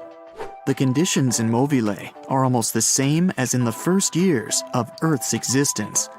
Back then, our world was shielded from the sun by a dense atmosphere. It's actually possible that the microbes found in the cave are the same ones that were around way back when life began. These bacteria could turn out to be incredibly useful. They oxidize the dangerous gases, methane, and carbon dioxide. Basically, they make them harmless. Thanks, little guys. Movile Cave isn't the only extreme place on Earth where life still finds a way to survive and thrive. Picture the Eiffel Tower in Paris. Now imagine 10 of them on top of each other. Now imagine drilling down that deep. Got it? Life still goes on even this far down. There's almost no oxygen there. The pressure is insanely high, and it's hotter than the hottest desert. Welcome to the nematode empire. Nematodes are worms, and these wiggly dudes are tough as nails. When there's no air, no food, or it's just too hot, they transform. It's called the Dower stage. It's a state of stasis, of deep hibernation. The worm's metabolism slows way down. It's like they go to sleep for a long time and only wake up when there's enough air or food around, or when it gets cool enough. And you don't have to dig that deep to find these creatures. Nematodes are found all over the world. They live in hot springs, in deserts, high up in the mountains, in the harsh cold of Antarctica, inside animals, and even inside the human body. You don't have to travel to Mars to find out of this world scenery. There are places on Earth that look unreal. The Danakil Depression in Ethiopia is one of the hottest, driest, and most inaccessible places anywhere on Earth. It's a large desert that gets almost no rain, but there's still plenty of liquid around. It sits on 2 active volcanoes, so liquid hot magma often flows up from under the Earth's crust. There are also colorful lakes full of acidic water. The salt from the lakes reacts with volcanic minerals, making bizarre figures that look like the backdrop of a sci-fi movie. Toxic gases and chlorine vapors rise up from the lakes, making it one of the most dangerous places on Earth. You need a gas mask to survive, but life always finds a way. There are living things here, even in a lake so hot that the acidic water actually boils. Microbes live happily in the lakes and surrounding rocks. If something can survive here, who knows? You can find another tough survivor in the Lut Desert in Iran. They've just discovered a new and special kind of crustacean there. These creatures live in small lakes that appear from time to time thanks to desert rains. This species can survive for decades in dry sediments, just waiting for a tiny bit of water. So these are all very small life forms, but are you in the mood for some monsters? Scientists have just discovered them swimming in the waters off Antarctica. Massive sea spiders, huge starfish, transparent shrimp-like things. In 1 month, researchers found about 30,000 sea creatures, many of them never seen before. Who knows what else is down there? In 2011, scientists from Chile found a weird-looking fossil in Antarctica that looked like a squashed football. Almost 10 years later, the rock just sat on a shelf in Chile's National Museum of Natural History with no specific label. It went by The Thing in the museum because it looked like something from a science fiction movie. When the scientists finally got their hands on the strange fossil, it turned out it was actually a giant softshell egg from around 66 million years ago. This one is more than 11 inches long and 7 inches wide. A regular chicken egg is just 2.5 inches long, and an ostrich egg is almost 6 inches long for comparison. So, the Thing won the title of the biggest softshell egg ever found and the second largest egg of any animal we know of. The only bigger egg that was ever found was that of the extinct Madagascan elephant bird, which is also 1.5 times as tall as Michael Jordan. The bird, not the egg. The Antarctic egg is also special because it's the first fossil ever found in this part of the world. So, whoever left it there must have been one big creature, probably a giant sea turtle that lived long ago, like a mosasaur. This is surprising because most scientists thought these creatures didn't even lay eggs, so this discovery could change what we know about them. The egg is also unique because it has a thin eggshell and no pores, which is totally different from most dinosaur eggs. It actually looks more like the eggs of lizards and snakes, but it came from a giant creature related to these animals. No known dinosaurs or flying reptiles from that time and place were big enough to lay such a huge egg, so it must have been a mosasaur after all. But we can't be 100% sure. Scientists did a lot of work and studied 259 types of living reptiles, like lizards and snakes, and their eggs. From this, they figured out that the mommy who laid the egg was probably at least 23 feet long, not counting her tail. During the late Cretaceous period, this part of Antarctica might have been like a nursery. Paleontologists have found bones of tiny mosasaurs and plesiosaurs in the same area, along with bones from the grown-up ones. Archaeologists in Norway made another cool but literally discovery and found dozens of arrows that had been hidden in ice for 6,000 years. They were melting out of a large ice patch in the high mountains, covering an area of about 45 football fields. In 2014 and 2016, when the summers were extra warm, scientists went to an ice patch called Langfoni to look around. They also found lots of reindeer bones and antlers there. Some of the arrows were whole and some in pieces, along with 5 arrowheads around the melting ice patch. This is more arrows than have been found at any other frozen site in the world. Some of the 68 found arrows date back to the Neolithic period, and the newest ones are from the 14th century of the Common Era. Ice is like the perfect time machine that can preserve whatever ends up there in an almost perfect condition. Langfoni became famous as one of the first ice patch sites after a local hiker found a 3,300-year-old leather shoe right next to its edge. Scientists are studying places like this to understand how people used these sites and how the ice patches from Norway to North America changed over time. Now, once upon a time, around 32,000 years ago, to be exact, a squirrel buried some seeds near a river in Siberia.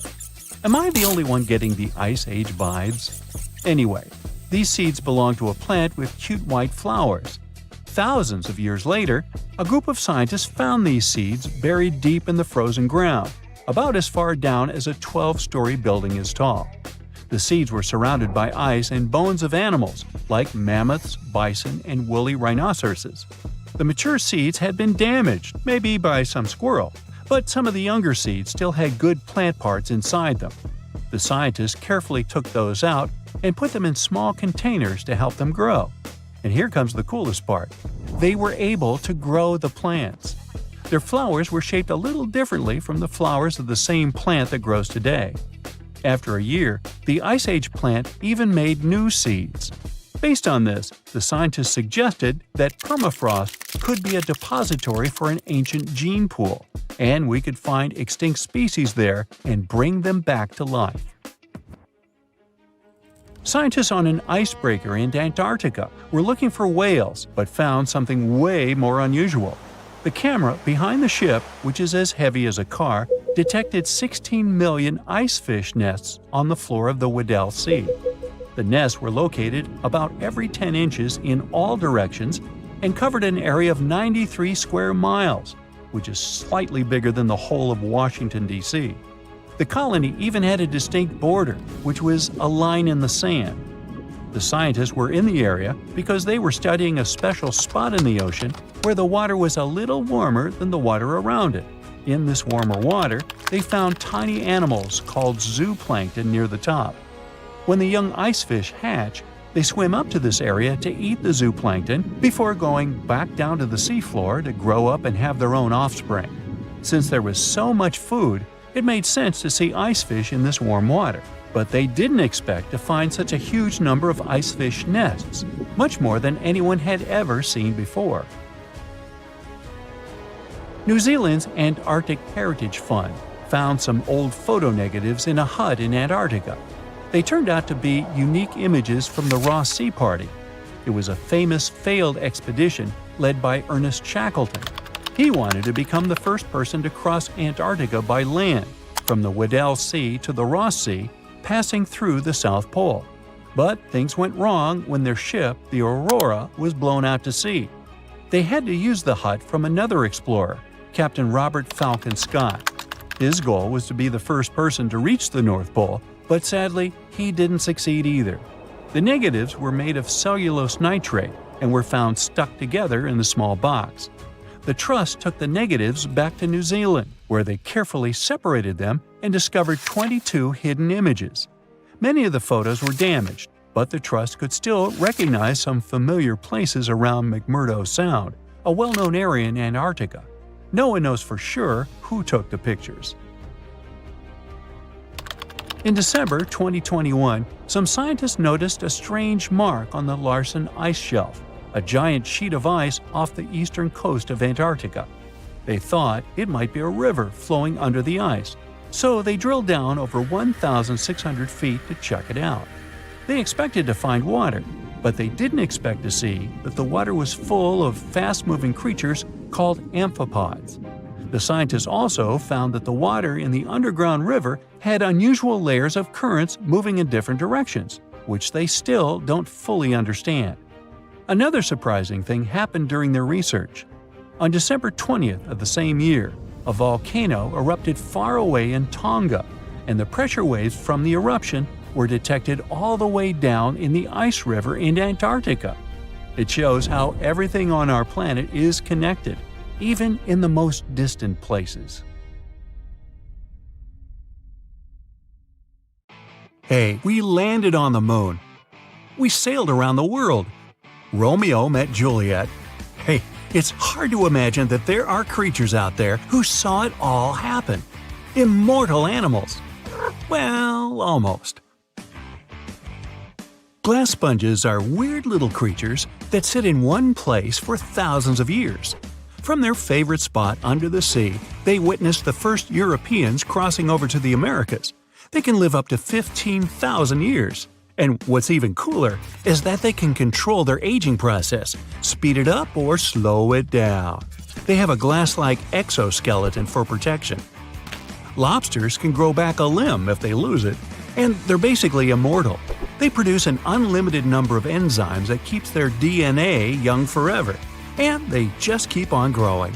That means they outgrow their own shells. They have to shed their exoskeleton every now and then and upgrade to a bigger one. The largest lobster ever caught was 44 pounds off the coast of Nova Scotia. Scientists think this large lobster was around 100 years old. It was around when Edison invented the phonograph. This next creature is a mix between a jellyfish and a tree branch. Each end of the hydra has a ringed foot, and it spends its days chilling by lakes and rivers. Its tentacles grab onto tasty snacks that swim past it. So, what's the secret to its immortality? That's something everyone wants to know. The hydra has the ability to renew its stem cells. Scientists have been trying to do that for years. They can actually slow down their aging process.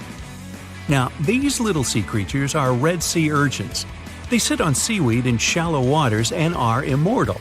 Well, we haven't been studying them long enough to know for sure. But scientists say they only grow in size, not in age. What?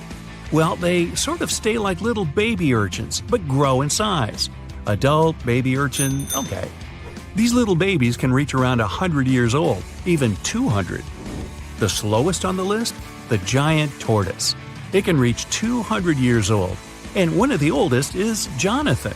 He's technically the oldest crawling land animal. He was born in 1832 and lives it up on a remote island called St. Helena. Jonathan's been through a lot. He's seen the very first American skyscraper, the Eiffel Tower. Oh yeah, he's also lived through every single World Series, starting when he was 71 years old. Now he can't see too well and he's lost his sense of smell, but he's still going strong. Back to the oceans and the Greenland shark. It's been known to be the longest living vertebrate and can live more than 400 years. Swimming around for that long in the deep, dark, cold ocean means these sharks are tough. They're able to withstand insane water pressure. Sharks are one of the only creatures today that haven't been affected too much by evolution. Many sharks have been around since the dinosaurs and haven't changed much. Scientists found out that they grow around a half an inch per year. So, with a little bit of quick math, they can easily find out the age of these tough sharks. Imagine seeing a shark that's older than the USA. This next creature is probably the most durable, indestructible, and cutest on the list. It's called a tardigrade, but scientists nickname it water bear because I guess it looks like one. But it's not exactly bear size. It has 8 legs and hands with a strange little nose. And these bizarre microscopic creatures are indestructible.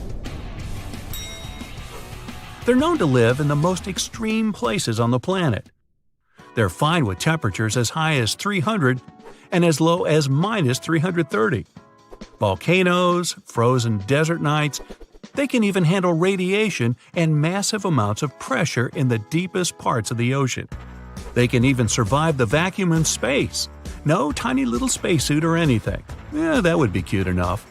So far, they've survived 10 days on the outside of a spaceship, but they could probably do longer. Tardigrades might be able to outlive humans if there's some sort of worldwide catastrophe. Microscopic organisms in charge of the planet. Wonder what that would look like. Whether it's all the volcanoes erupting at once, or another ice age, or even another pesky asteroid. Tardigrades probably wouldn't even notice. Scientists are studying them to see if they can help us with some next-level biotech. Now, just for fun, here's the mayfly. This poor little insect doesn't even make it past 24 hours on average. Females and males can make it to a whopping 2 days old. Talk about living in the moment. These little flies grow in swarms and are known to have one of the shortest lifespans of any creature. But as a species, well, they've been around for hundreds of millions of years. Jellyfish have discovered the fountain of youth, and surprise, surprise, it's been inside them all along. Not inspirational poster style, but literally, it's always been inside them. Jellyfish are able to reverse their aging process whenever they want. Imagine you're swimming along and then you think to yourself, gee, I kinda want to be 8 again. And poof, there you are. Who wouldn't want to go back to being 8? That's how jellyfish stay young and live stress-free. These brainless and boneless creatures can turn the clock back anytime they want, as long as no one bothers them. They're super chill, just floating in whatever direction the current takes them. Like, go with the flow? This creature looks like something right out of a sci-fi movie, and you could say it has sort of alien features. The giant weta outweighs a mouse and is considered one of the biggest insects out there. You find these big bugs in New Zealand. While jellyfish can reverse their aging process, some members of the weta family can come back to life.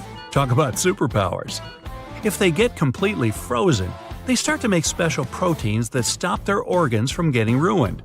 After whatever amount of time they're frozen, they can be thawed out and brought back to life, like nothing ever happened. In fact, the giant weta has ears on its knees in its front legs. And because it can resurrect, it's also called the zombie bug. Planaria are flatworms that are unique. Apart from being practically immortal, they're the ultimate regeneration machines for lost body parts. If you take one of them and divide its body into 10 parts, you'll end up with 10 new planaria. You keep dividing them up, they'll keep multiplying, even though they're usually less than an inch long. Imagine if we could figure out how to do that. Would that be a way for us to live forever? Or would we end up with a totally crazy world with copies of everyone walking around? How about the world's fastest relay team, 4 identical Usain Bolts? Now, clams have been around for a really long time. Scientists have discovered that they can live up to 400 years old. These little shelled creatures are the ones that create those shiny little pearls everyone loves. A clam will go into action mode when a parasite gets inside. The clam tries to cover the parasite with a bunch of special chemicals, the same ones it uses to make the inside of its shell. That's when the magic starts to happen. When these chemicals harden up, they make a shiny, glossy pearl. The more chemicals, the bigger the pearl. Now, this long, slippery-looking creature lives deep in the caves of Europe.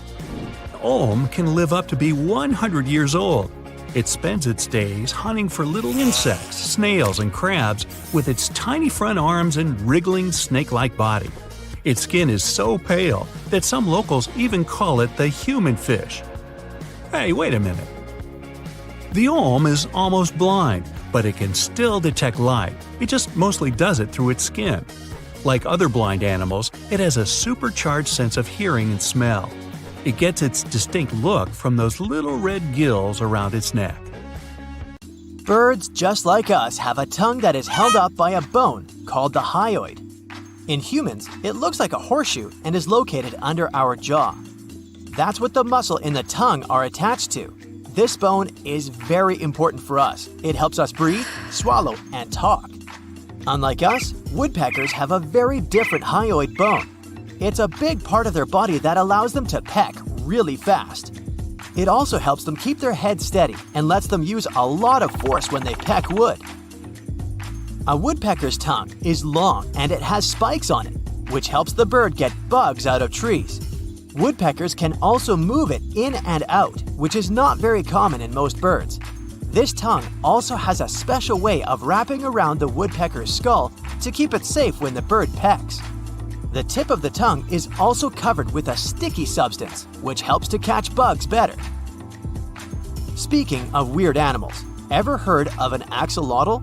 You might also know it as a Mexican walking fish. It's a type of salamander. It's a unique species, known for its ability to regenerate its limbs. Axolotls are typically found in lakes, streams, and canals in and around Mexico City. Their appearance, with the wide head and long, feathery external gills, is unusual compared to other amphibians. They're often kept as pets because of what they look like. Rats may not be your first choice when thinking about weird animals, but let me tell you about the naked mole rat. This one is considered weird because of its unique physical characteristics and behavior. For starters, it's nearly blind and has translucent, pink skin. These animals also live in large underground colonies with a strict social hierarchy, with one dominant female and several male mates. The creature, also known as the sand puppy, has a low metabolic rate, which allows it to survive on very little oxygen and food. Even their lifespan is unusual, much longer than that of most other rodents. Some specimens even live up to 30 years in captivity. This unusual creature is considered the superhero of all rats, being immune to pain caused by high levels of acid. This makes it capable of living in environments that would be dangerous to other animals. Dogs are one of the most common species of animals these days, but not the Commandor dog.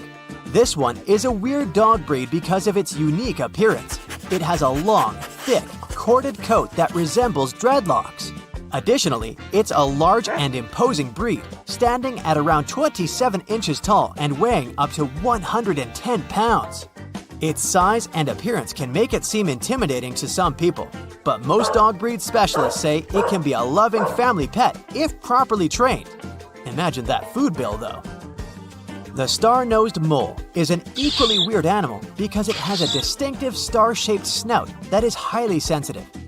It helps these animals locate and identify food underwater really efficiently.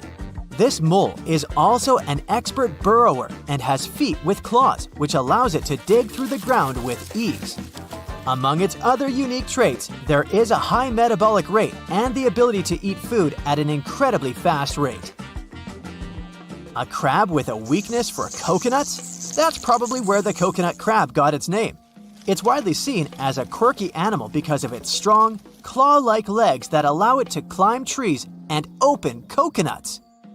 This is a unique ability among crabs. It's also the largest land-dwelling arthropod in the world, reaching up to 3 feet in length and weighing up to 9 pounds. The coconut crab also lives a pretty long life, with some specimens even getting to celebrate their 60th birthday. Look at this face. See these bulging eyes, huge ears, and tufts of hair? This image is not photoshopped. It's a real animal called the eye. This quirky-looking creature is a long-fingered lemur, native to the island of Madagascar. It comes equipped with rodent-like teeth that never stop growing and a special thin middle finger. The eye is also the world's largest nocturnal primate. The weirdest thing about it? Its method of finding food. It taps on trees to find grubs, then gnaws holes in the wood using its forward-slanted incisors to create a small hole. It then inserts its narrow middle finger to pull the grubs out. The eye also has a distinctive call that has been described as a shrieking screech. The echidna is a weird animal because it's a mammal, but it also lays eggs. Not only that, but it has spines like a porcupine, a tongue like an anteater, and a long snout that resembles a beak. Because they're pretty shy animals, they need their sharp claws to dig holes in the ground to hide. The echidna likes to eat bugs and has a special tongue that helps it catch them. The Dumbo octopus has large ear-like fins that give it a distinctive appearance, resembling the cartoon character Dumbo the elephant. It also has a unique method of propulsion. The octopus uses its ear-like fins to fly through the water instead of using traditional tentacles like other octopuses. More so, it lives in the ocean at depths of up to 13,000 feet, which makes it difficult for humans to observe and study this creature. The panda ant, also known as the cow ant or velvet ant, is a species of wasp that is known for its unusual looks. It's called a panda ant because it has a black and white coloration resembling that of a panda bear. The ant is considered weird because it's not actually an ant, but a species of wasp. Additionally, its large size makes it stand out from other insects. Make room for the Honduran white bat, which is weird because it's one of only a few species of bats that have white fur. It's also unusual because it has a unique mating behavior, with the males taking care of multiple females and aggressively defending them from other males. Additionally, it's one of the few bat species that feed primarily on pollen and nectar from flowers rather than insects. Another animal with a striking physique is the saiga antelope. It has a bulbous nose and large protruding eyes. This adaptation helps the animal filter out dust and regulate its body temperature in the harsh desert habitat. Sadly, the saiga antelope experiences a rapid population decline and is considered critically endangered, which is unusual for an antelope species. The mata mata turtle is considered unusual, and not just because of its name. It has a flattened and elongated shell, a pointed snout, and bony protrusions on its head that resemble horns. Its skin is also covered in ridges and bumps, giving it a rough, dangerous-looking appearance. Its movements are slow and sluggish, and you'll often see it lying motionless for long periods of time, waiting for its prey to pass by. The okapi is truly one of a kind. That's because it's not closely related to any other known species of animals. It has a unique combination of physical characteristics, including a long neck and body, short legs, and striped markings on its backside, which makes it stand out from other animals. You can only find it in a small region of Central Africa, which only adds to its uniqueness and mystery. Ever heard of Gobi jerboa? It's not a fantastic beast, though judging by the name, you may be tricked into thinking that. It has long hind legs for jumping, a tail for balance, and large ears for hearing. Its habitat is equally as special since the animal lives in the harsh regions of the Gobi Desert in Asia. Now, fungi are everywhere. You may see mold on an old lemon in your fridge. It's a fungus. You may notice fungi on your mattress and the tiles in your bathroom. There may be several million species of fungi in the world, and most of them are unexplored. Of the fungus among us, some are pretty harmless, such as those that appear in the dark corner of your fridge, and others can turn a living creature into a zombie. And this is not some movie, but reality. Let's visit a rainforest to see how cordyceps fungus turns the life of some insects into a nightmare. A tiny, almost invisible fungus spore floats in the air and lands on the ant's back. It doesn't notice anything and works all day for the good of the colony. Meanwhile, the spore penetrates its body. A couple of days later, the ant's behavior gets strange. The poor thing shivers, it sleeps badly, and it doesn't eat enough. Other ants see it as a threat, so they expel their brother from the anthill. But the infected ant doesn't want to return because it can't control its life anymore. The fungus multiplies inside it. It spreads throughout the body through the insect's blood. It slowly captures the entire nervous system, begins to control the muscles, and affects the brain. Cordyceps change the ant's behavior and make it move in the direction it wants, against the ant's will. At this point, the animal turns into a zombie. It wanders through the forest alone and is looking for some high place. It can be a blade of grass, a plant, or a bush. Next, the ant climbs to a height of 10 inches and tightly grabs the stem with its jaws. Nothing can remove it from there because the ant can't relax its jaws anymore. The insect remains to wait there for several days. All this time, the fungus sort of feeds on the ant and grows slowly. It comes out of the ant from different sides, twists, and diverges in different directions. Then the parasite grows, pulls up, and releases thousands of small spores into the air.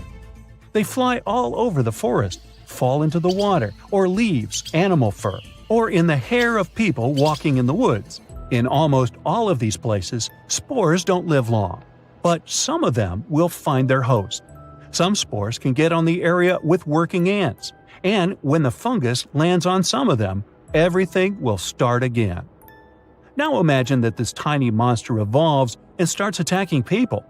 Scientists said this was impossible since the human body temperature is too high for fungi. But after all, the temperature of the whole planet is gradually rising, right? This means that the fungus will adapt to warming. And when it happens, tiny spores will penetrate the human body through the ears, nose, and mouth and get into the blood. There, it will begin its reproduction and capture of the nervous system. The person will have a fever and then experience hallucinations. Soon, they will lose their sanity and want only one thing: to share the fungus with others. If the fungus can make an ant cling tightly to a leaf with its jaws, then it will be able to control people's muscles and even increase their strength.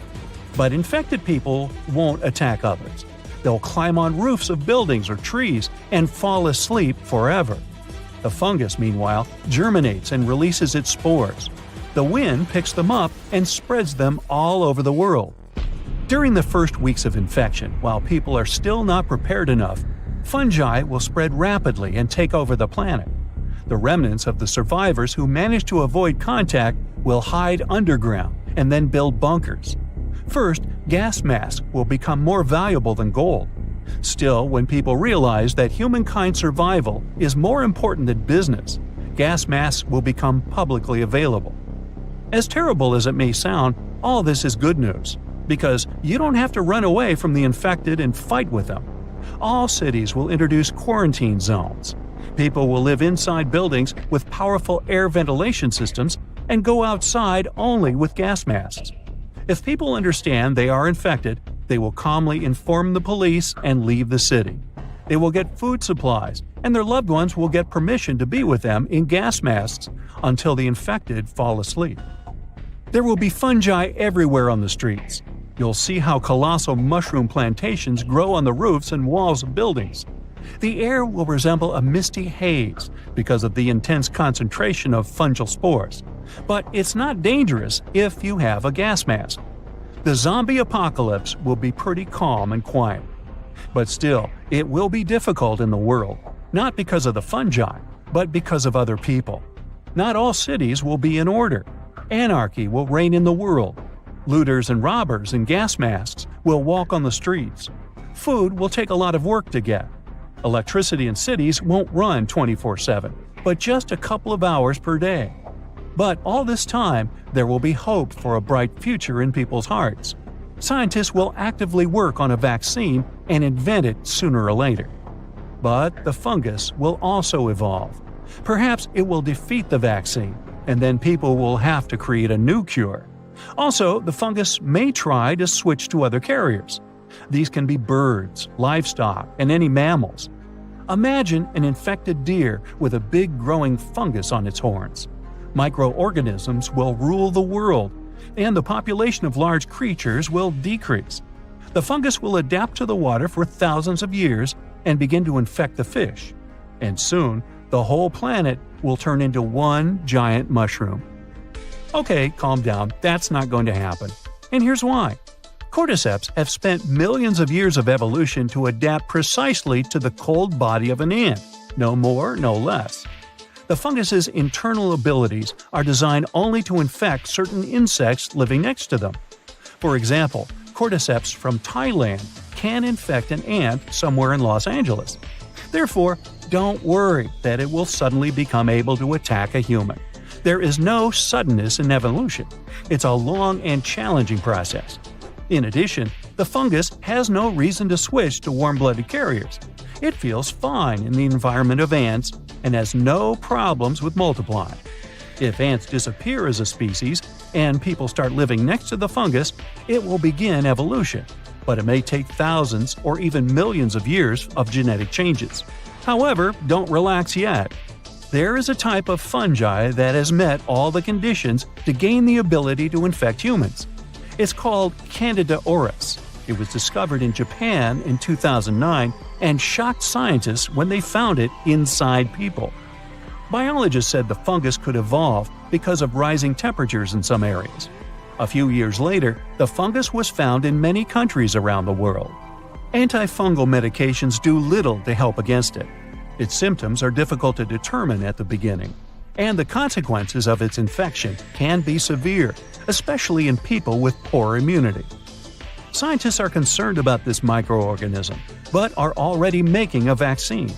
The medicine helped to defeat the fungus in mice, and soon doctors hope to release a vaccine for humans.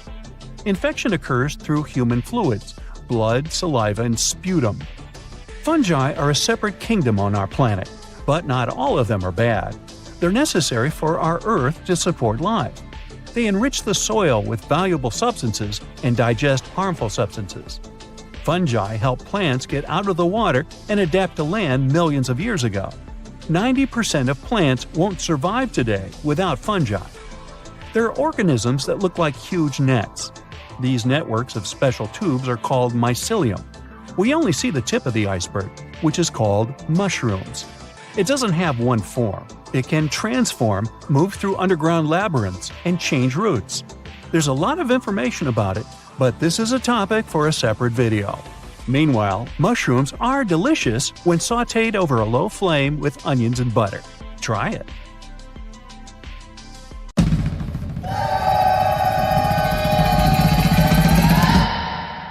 The liger is probably the most popular hybrid animal and an incredibly large cat. You won't see them in the wild. People most deliberately breed them. Lions and tigers don't even inhabit the same areas. So, a liger is a mix of a male lion and a female tiger, and they can grow to be very big in a pretty short period of time. They're actually the biggest cats in the world. Hercules, the largest recorded liger, is a real example of that. 922 pounds and 10.8 feet long. Imagine taking him for a walk. Ligers are mostly way bigger than either of their parents. In most cases, they behave and look more like lions than tigers. But they have some tiger traits too. For example, striped backs, and they're crazy about swimming. The taigen. Nobody could fault you for thinking the taigen and liger are basically the same animal. I mean, they're both a combination of tigers and lions. But a taigen comes from a crossbreeding of a male tiger and a female lion. They're usually smaller than their parents, and definitely much smaller than their giant, could you call them siblings? In most cases, they inherit charming looks from their tiger fathers, but they get some interesting traits from their mother's side too. For example, love for socialization and the ability to roar. Hands down, one of the rarest hybrid animals in the world are wolfins. These fellas are a mashup of a female bottlenose dolphin and a male false killer whale. Its name might make you think differently, but a false killer whale belongs to the dolphin family. They're not even related to killer whales. Wolfins are such an interesting 50-50 mix and balance of their parents. They have dark gray skin, the perfect blend of a black false killer whale and light gray dolphins do. Dolphins have anywhere between 80 and 100 teeth. False killer whales have 44, and their hybrid young is halfway, with 66 teeth in total. What would it look like if algae and a slug paired? No need to imagine. You have a green sea slug to check the result. It lives in salt marshes in Canada and New England, and it's possibly the weirdest hybrid creature you'll see in this video, and in general. Part plant, part animal. So, some slugs seem to have been very sneaky while stealing the genes from innocent algae that they have eaten to enable them to look like this. Since they're partially a plant, they can produce the plant pigment called chlorophyll. That means these unusual slugs can even photosynthesize. That's the process plants use to turn sunlight into energy. So they produce their own molecules that contain energy without having to eat anything at all. When scientists first discovered it, a green sea slug was the first case of a multicellular animal that's able to produce chlorophyll. What do you get when you mix a male leopard and a female lion? You get an interesting hybrid called a lepin. These animals grow to be almost as big as lions, but they still have shorter legs, similar to their father leopard. They inherit some of his other traits too, like a love for climbing and swimming. You can have a union with a male lion and a female leopard too, and the result is called a leopard. Male lions are usually around 10 feet long and weigh about 500 pounds. The female leopard is way smaller, only 5 feet long, with a weight of about 80 pounds. The difference in size here is too big, so this pairing really doesn't happen that often. Okay, how about a buffalo and a cow? When you were little, maybe you thought that they could be a good match, but in reality, the combination creates an unusual hybrid animal called a beefalo.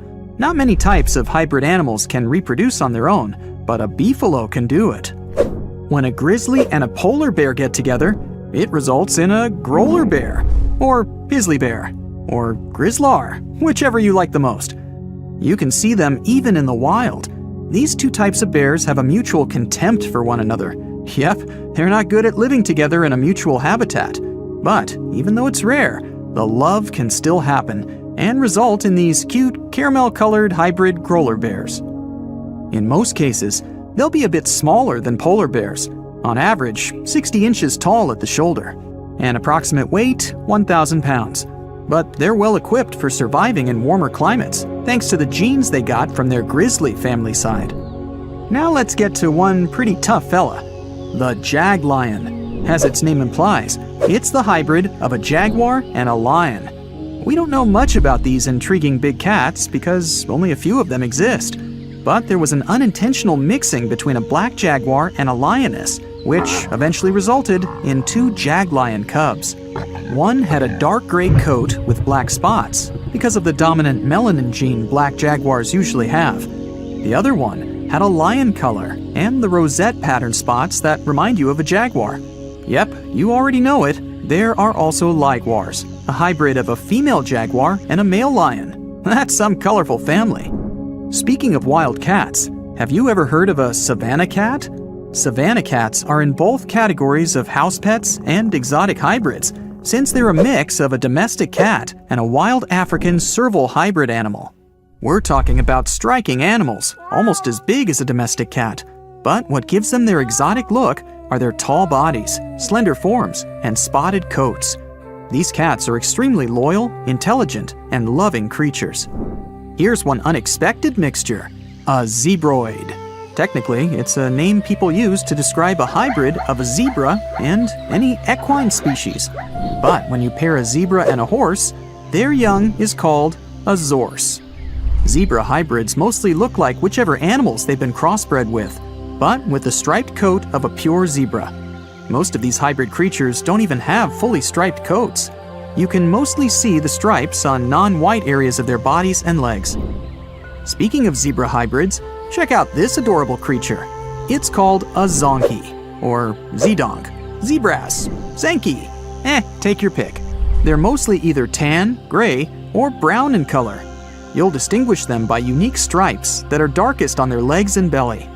Unlike some hybrids, such as the liger, zonkies can normally live in the wild. In fact, that's where you can find them. living life to the fullest across savannas and open woodland, mostly in Africa. Can you guess what a geep is? Yep, a combination of goat and sheep, and definitely one of the most adorable and cuddliest hybrid creatures in this video. Geeps are very rare. Some experts even believe it's possible that they're not true hybrids, but just sheep with certain genetic abnormalities. After all, sheep and goats do carry different numbers of chromosomes, which means cross-species mixes are almost impossible. When a camel and a llama get together, you get a cute little thing called a kama. Similar to beefalo, the kama also produces the best economic traits of both its parents. The first one was born in 1998. Kamas don't have camel humps. Their body is covered in soft, fleecy fur, similar to their llama side of the family. They can drink big amounts of water at a time, so they can survive with almost no water at all for pretty long periods. The coy wolf is a hybrid where nothing looks that unusual to most people, since the coyote and the wolf are not that drastically different in their looks. After all, these two species only diverged around 200,000 years ago. Now they're still able to mate and bring coy wolf cubs to the world. People living in eastern Canada and the US might be familiar with these smart, adaptable animals that inhabit their forests, neighborhood parks, or sometimes even cities. These hybrids have emerged over the past century or so, and they've picked up the characteristics of both their parents. When a coy wolf is fully grown, it's somewhere in between the size of both parents, but it's also 55 pounds heavier than pure coyotes and has a bigger jaw, longer legs, smaller ears, and a bushier tail. Check out the narluga, an extremely rare creature whose parents are a narwhal and a beluga whale. It's a pretty strange animal, but far from being lonely, they mostly live in the North Atlantic. Scientists had suspected their existence for decades. In 1990, they found an unusual-looking whale skull located in an Inuit hunter's tool shed in Greenland. People from that area said that there were other similar-looking animals, and they fit the description of neither a beluga whale nor a narwhal. People said they had gray skin, narwhal-like tails, and beluga-like flippers. Narwhals and beluga whales are similar in size, and they share a family, the Monodontidae family. So it may not even be that surprising that they're able to successfully breed in the wild.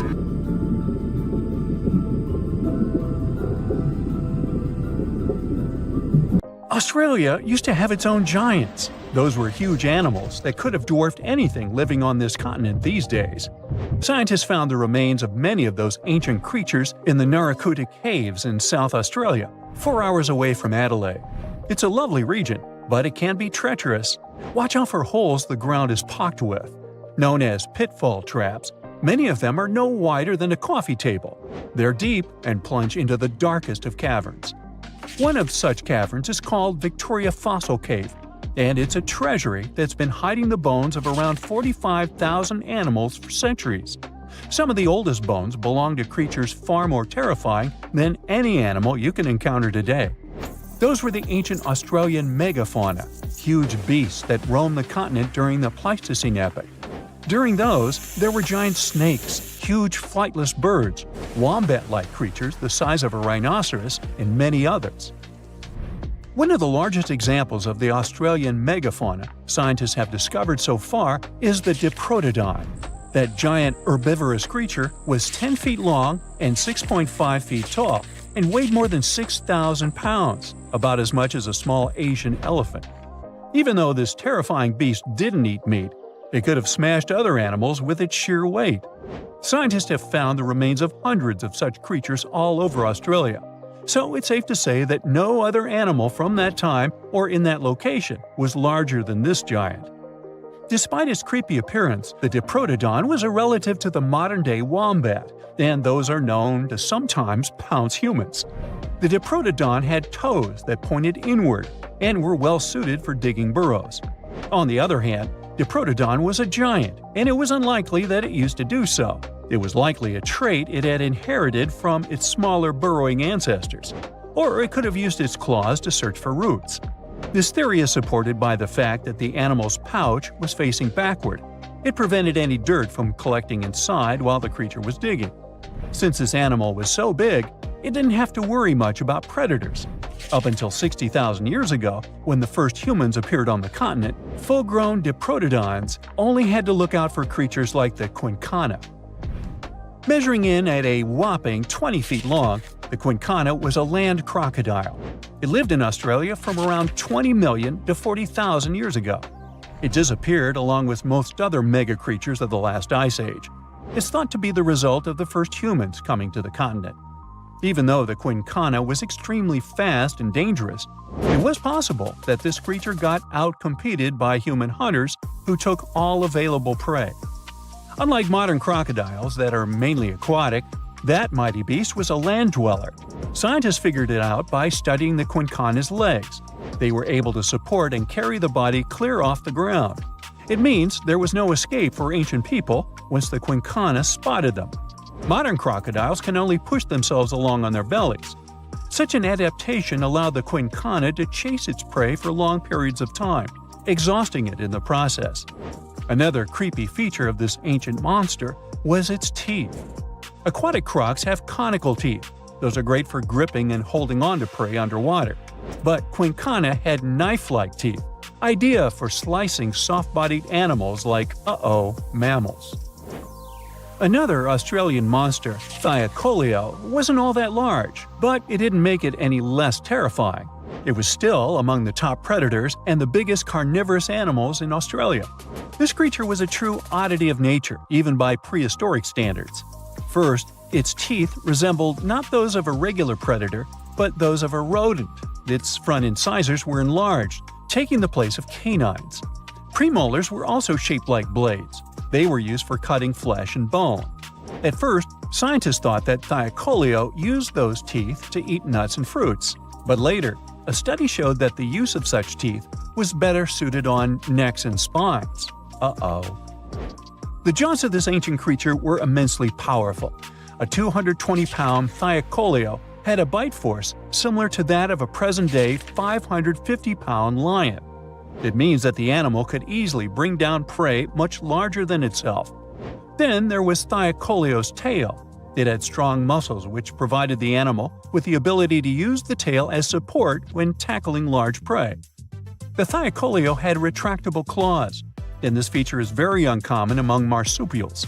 It allowed the animal to keep its razor-sharp hooks from getting blunt and could help it get a better grip on its prey. Scientists are quite sure that, like today's leopards, the Thylacoleo could climb trees and jump on other animals from above. It was done so fast and stealthily, they never knew what hit them. The creature's rear feet support this theory. The first toe there was reduced, but the foot had a rough pad like what modern-day possums have. It allowed them to have a better grip while climbing. Right after scientists found the first skull of the Meliolania, this animal was classified as a lizard. That's why its name translates to small groomer. But after they discovered more complete fossils, it turned out that the Meliolania was a giant turtle. But that's not all. It was one of the largest land turtles to ever have existed. The main reason researchers initially believed the creature to be a lizard was the fact that its skull was adorned with a series of spikes. It's something the modern-day horned lizard can boast. But even after discovering the true nature of the Meliolania, scientists still don't know how to properly catalog it. It might have been a creature that folded its neck under its spine, or it could have folded it to the side. Beside those defensive mechanisms on its head, the Meliolania was also equipped with a spiked tail, which was probably used to prevent predators from attacking the animal from behind. Most species of the Meliolania disappeared around 2,000 to 3,000 years ago because of humans who hunted them to extinction in both Australia and on the surrounding islands. It took around 2 centuries for these turtles to go extinct in that region of the globe. The Megalania was a giant Australian lizard that existed at the end of the Pleistocene epoch. It looked like a Komodo dragon and the Australian monitor lizard, which are both believed to be Megalania's closest living relatives. Fossils tell us that the ancient animal was anywhere from 15 to 26 feet in length. Ow! The youngest fossil remains of this ancient Australian monitor lizard date back to about 50,000 years ago. The first indigenous settlers must have encountered Megalania, which led to the lizard's extinction. Originally, scientists thought that the Megalania was the only member of the genus Megalania, but these days it belongs to the genus Varanus, which means that the prehistoric creature is closely related to other Australian monitor lizards. Our next giant creature on our list was once dubbed an ostrich on steroids. I mean, look at it. It was the last of the thunderbirds to go extinct in Australia. The Genyornis lived on the continent at the same time as early humans. They might have coexisted for 15,000 years or so before the huge bird eventually disappeared. This theory has some proof. The bird's fossils found along with human artifacts. Some cave paintings also depict flightless birds similar to the Genyornis in size and shape. Although it wasn't the largest bird in Australia, the goose-like creature was still as tall as a grown-up man and weighed around 550 pounds. Even a modern-day ostrich can be dangerous if it feels threatened. Imagine meeting its giant prehistoric relative. Scientists are still arguing about its diet. Many believe the creature was an herbivore, but there's still a chance that the Genyornis was a partial scavenger. Its small, stubby wings and powerful hoof-like legs hint that the bird could have been a plant eater. But its huge beak and exceptionally deep lower jaw evoke suspicion. Such features are highly unusual in birds. There's a monster hiding in the remote forests, swamps, and rivers of the Congo Basin in Central Africa. It has a long neck, looks like a dinosaur, and is the size of an elephant, or maybe a hippo at least. That's what people who claim to have seen it say. It should have gone extinct millions of years ago, but this Congo's version of the Loch Ness Monster somehow survived. This creature is the Mokele Mbembe, which means one who stops the flow of rivers, and more folks are saying they've seen it lately. European explorers first heard the stories of this creature from the people living near the Congo River in the early 1900s. A German captain even included a description of the monster in his official report from his expedition. The locals told him the animal was of a brownish-gray color with smooth skin, a very flexible neck, and only one long tooth that could be a horn. Some of them mentioned a long, muscular tail, like that of an alligator. They also said that the creature lived in the caves, but climbed the shores even in the daytime to find some plants to eat. Locals also believed its favorite snack was a kind of liana with large white blossoms. Some of them even showed the German captain some fresh path the monster left leading next to those plants.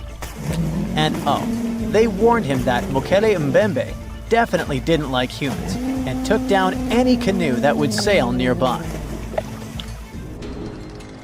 Dinosaurs were a real hit in pop culture in the 1910s, and several newspapers in Europe and North America wrote about the dino-like monster from Africa back then. In the later years, several expeditions traveled to the Congo Basin to search for Mokele Mbembe or interview claimed witnesses. They did not find any direct physical evidence, but collected many stories. One zoologist in the 1980s said he took a film of Mokele Mbembe, but the footage did not develop properly. Stories and movies like Jurassic Park have kept the dream alive that dinosaurs might still be hiding somewhere in deep forests.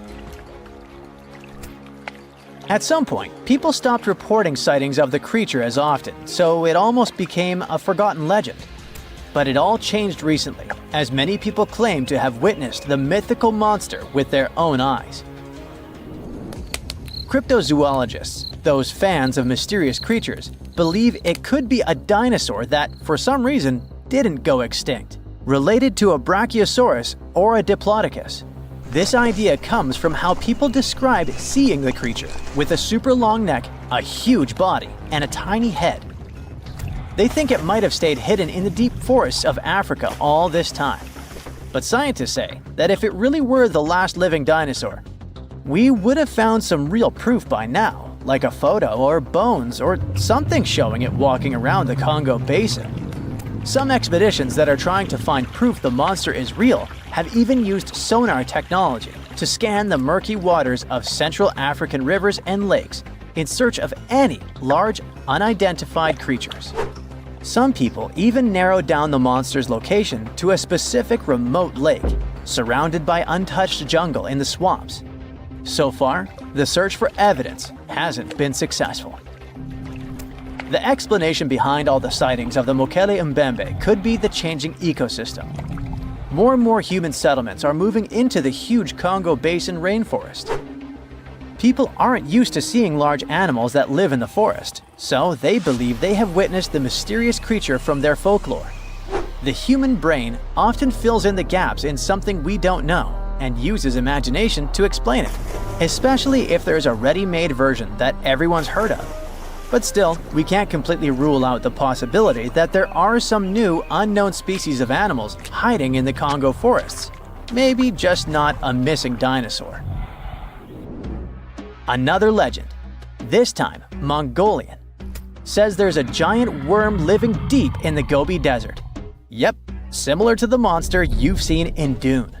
The creature, which is supposedly up to 6 feet long, can spit acid that could melt anything and shoot electricity. They say it spends most of its days hiding underneath the sandy dunes, but likes to come out during the wetter months of June and July. The people in the West first found out about the megaworm of the Gobi Desert thanks to an American paleontologist, Roy Chapman Andrews. This brave man was probably the inspiration for Indiana Jones. In 1926, he wrote about the creature in his book. At the meeting with Mongolian leaders, Andrews heard detailed descriptions of the creature, even though none of them had ever seen it themselves. One of them said it looked like a sausage that was about 2 feet long, with no head or legs. According to him, the worm was so poisonous that just touching it could instantly take your life, and it lived in the loneliest parts of the Gobi Desert.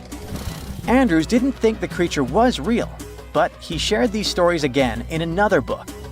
And then, stories of the monster spread around the world.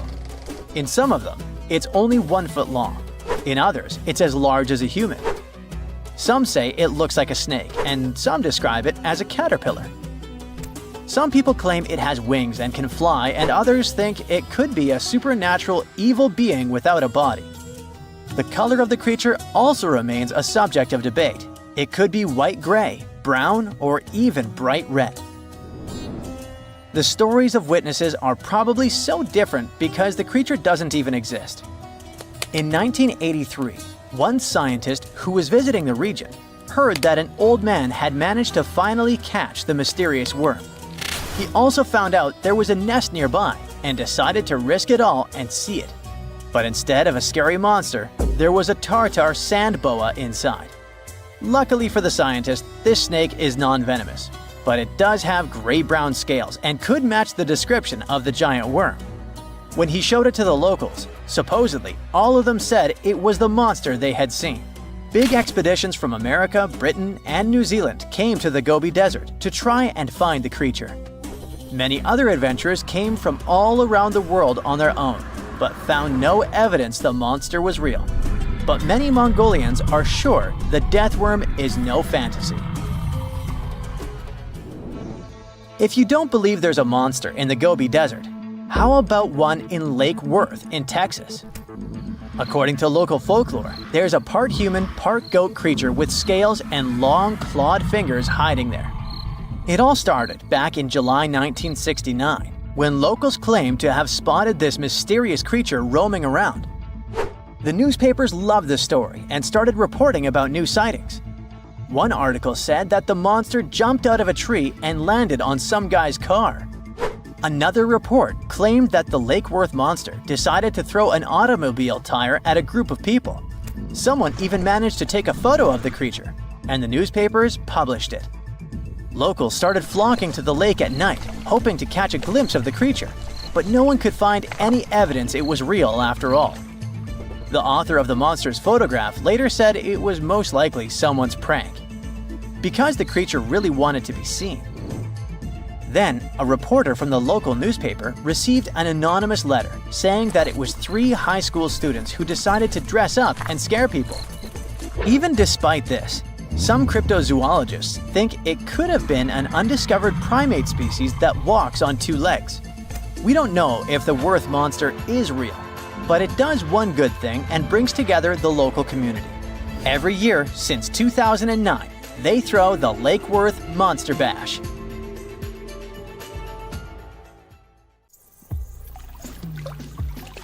Now, of course you know that the Amazon River is famous for its piranhas, bull sharks, and other creatures you don't want to meet.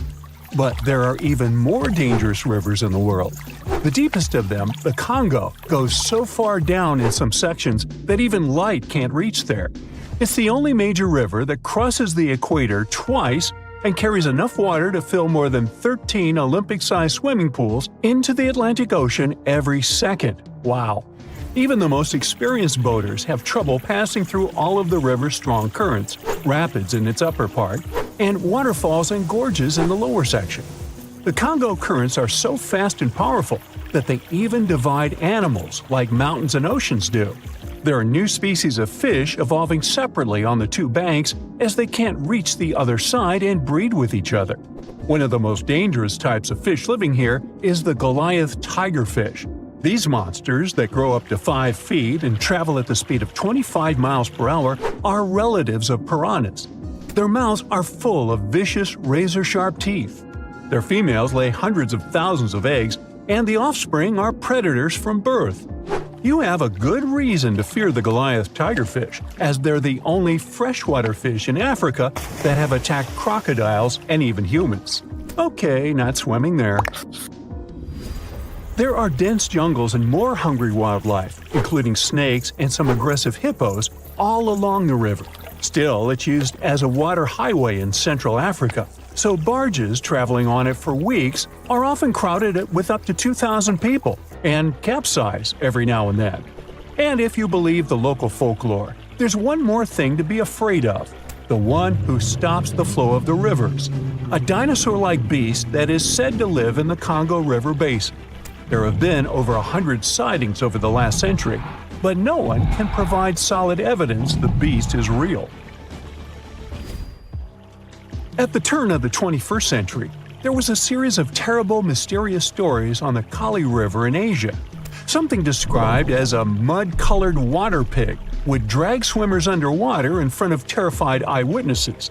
British biologist Jeremy Wade stepped up to crack the case.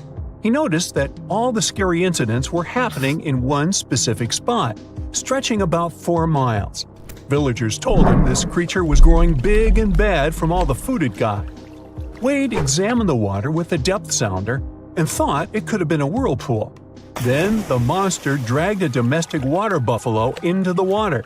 The buffaloes are big and heavy, so the creature that attacked it would have to be super strong. Saltwater crocodiles don't go so far inland, and the most common local species of crocodiles don't live in cold waters. There were no bull sharks in the area either. Finally, Wade spotted several goonch catfish underwater. Some of them were human-sized. They couldn't capture these monsters with a regular fishing rod, but a special ceremonial construction did the job. The largest fish was 6 feet 7 inches long and 3 times the weight of an average gaunch. It was large enough to take down a human or a large animal, but Wade mentioned there could be even bigger ones living in the Kali River. The Orinoco River in South America is dangerous to navigate because of some crazy curves and strong underwater currents. It's easy to get lost here, even if you have your GPS on. There are sudden waterfalls all along, and you must be prepared to handle those to survive. The river is the only home to a rare Orinoco crocodile and has some pretty scary-looking vampire fish swimming around. This payara fish has sharp, spiky daggers that line their gums and 2 elongated fangs that rise from their lower jaws. Could probably use an orthodontist and some braces, you think? It's a ferocious hunter constantly looking for the next victim, which is going to be a medium or large-sized fish. If a human catches a payara, it will defend itself, leaving cuts, nips, and bites, but there are no known cases of this cutie taking a human life. Well, that's good. The Yellow River in China received this name after its color, but it wasn't always this yellow. It was first formed at least 30 million years ago and shifted its course over 30 times over the centuries. Yellow sediments moving downstream from a plateau in the distance transformed it from clear to muddy.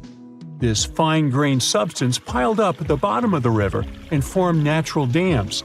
The huge amounts of water that the river carries need to find their way to the sea, and that's when major floods happened. taking several million lives in various epochs.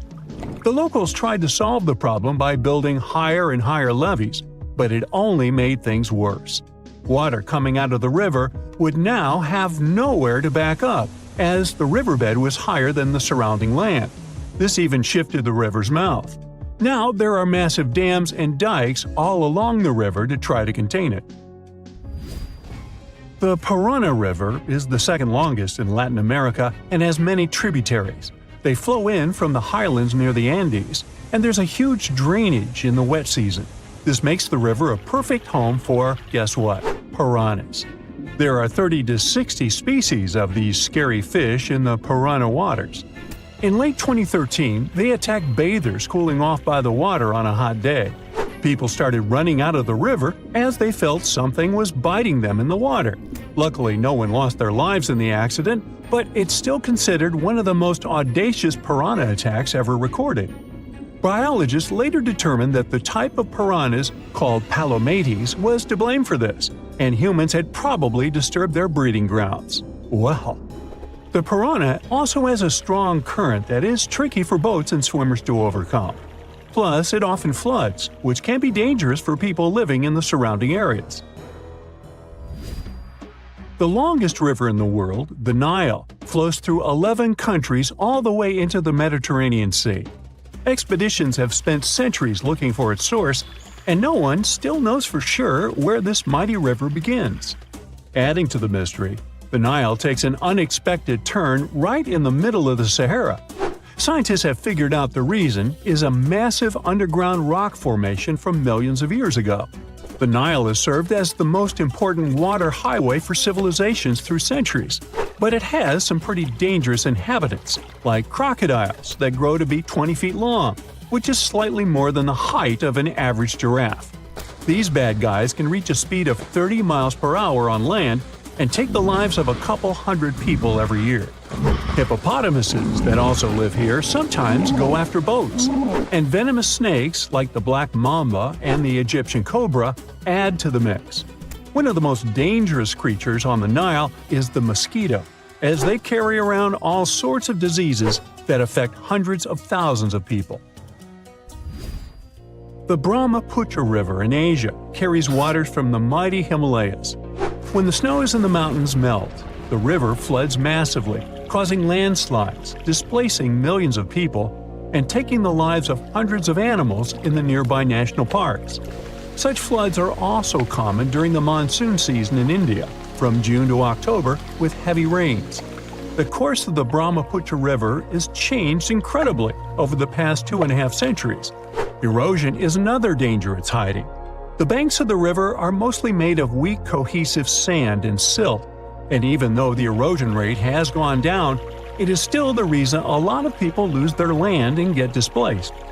The Brahmaputra is one of the few rivers in the world that has a tidal bore. That's a strong tidal wave that pushes up the river against the current where a river empties into an ocean or sea. And there you have it.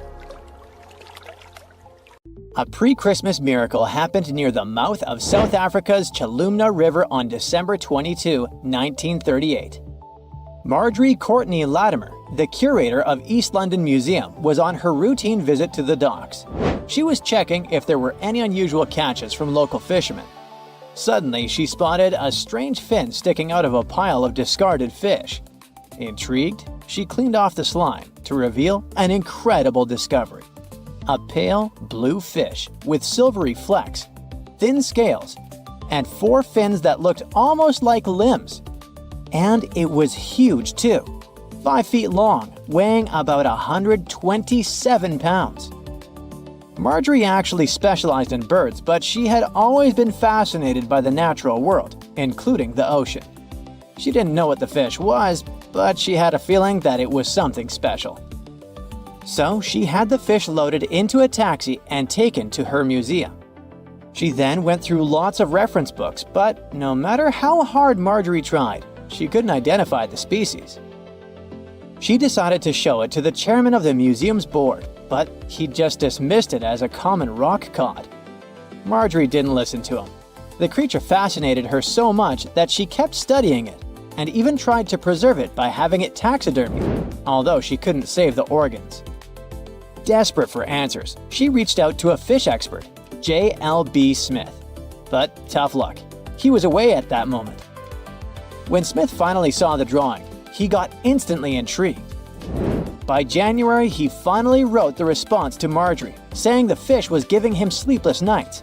He was eager to see it in person. On February 16, when he finally arrived at the museum and laid eyes on the fish, he was stunned.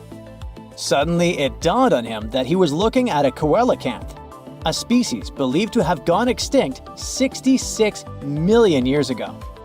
This made it a Lazarus species, an extinct species that reappears after a long absence in the fossil record. It was like seeing a fossil come to life. Scientists thought that this creature had vanished with the dinosaurs. Thanks to Marjorie's persistence, this became one of the most remarkable biological finds of the 20th century. The entire genus Latimeria was named in her honor. Turns out, fish was vibing in the deep ocean waters completely unbothered by an asteroid strike for millions of years. Today, at least 2 species of coelacanth are known to exist. Both come from this ancient lineage that survived the test of time. They mostly live in the Indian Ocean, with some chilling around Indonesia here and there. Coelacanths look and behave very differently from other fish. Their creepy fins actually move in a way similar to how human arms and legs move. They also have a special joint in their skull that lets them raise a part of their head while feeding. That's because they're related to tetrapods, those guys that were the first to step out of the waters to the land. Michael Smith is a British naturalist. On July 2018, he was exploring the remote Wandiwoi mountain range in Papua, Indonesia. He was there to search for rare, pretty flowers called rhododendrons, but he accidentally took a photo of a funky-looking creature. Smith got very curious about this animal.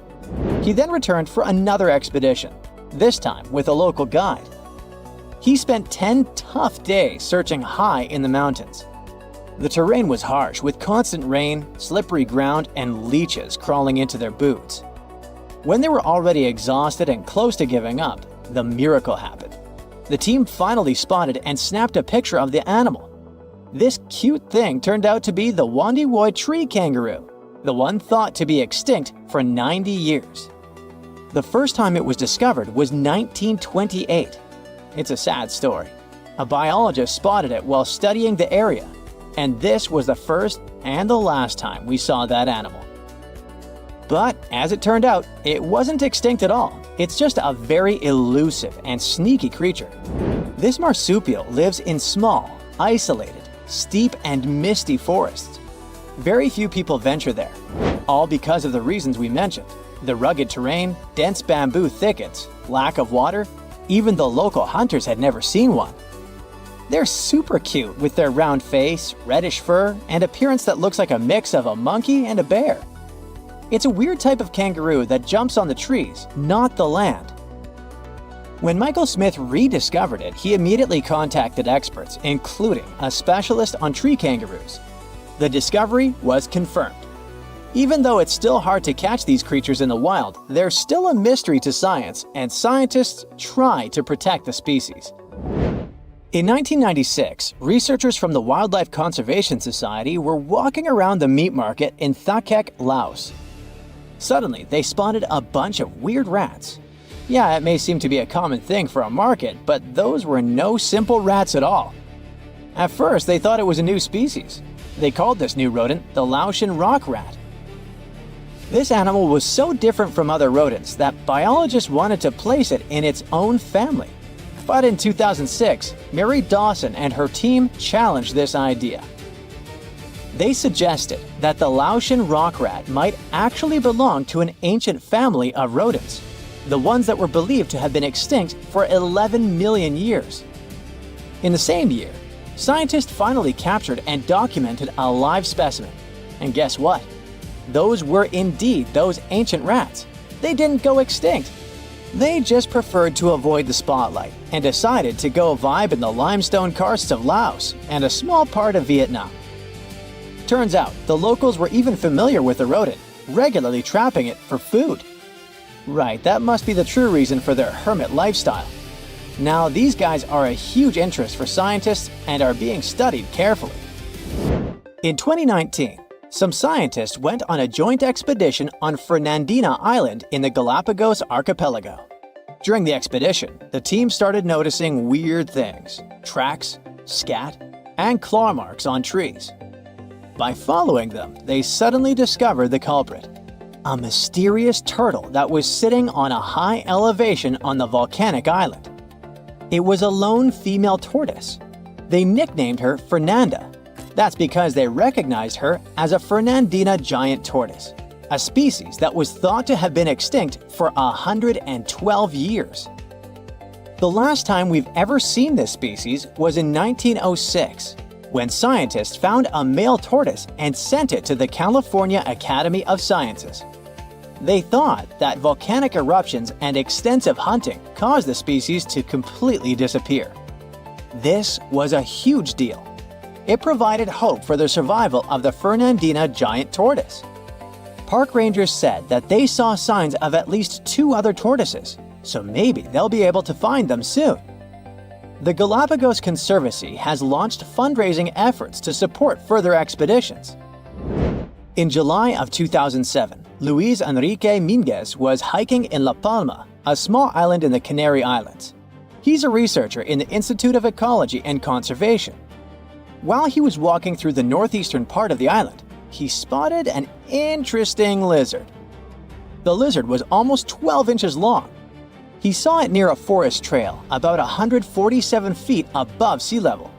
Minguez took a photo of the lizard and shared it with his buddy researchers. After seeing the pictures, they realized that it was the long-lost La Palma giant lizard. This species was presumed to be extinct for centuries.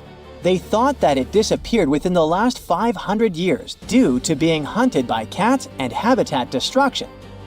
Unfortunately, even though they were super hyped up at first, things didn't go so well next time. They did some follow-up expeditions in October of 2007, and then some more, but they couldn't spot the lizard anywhere again since then.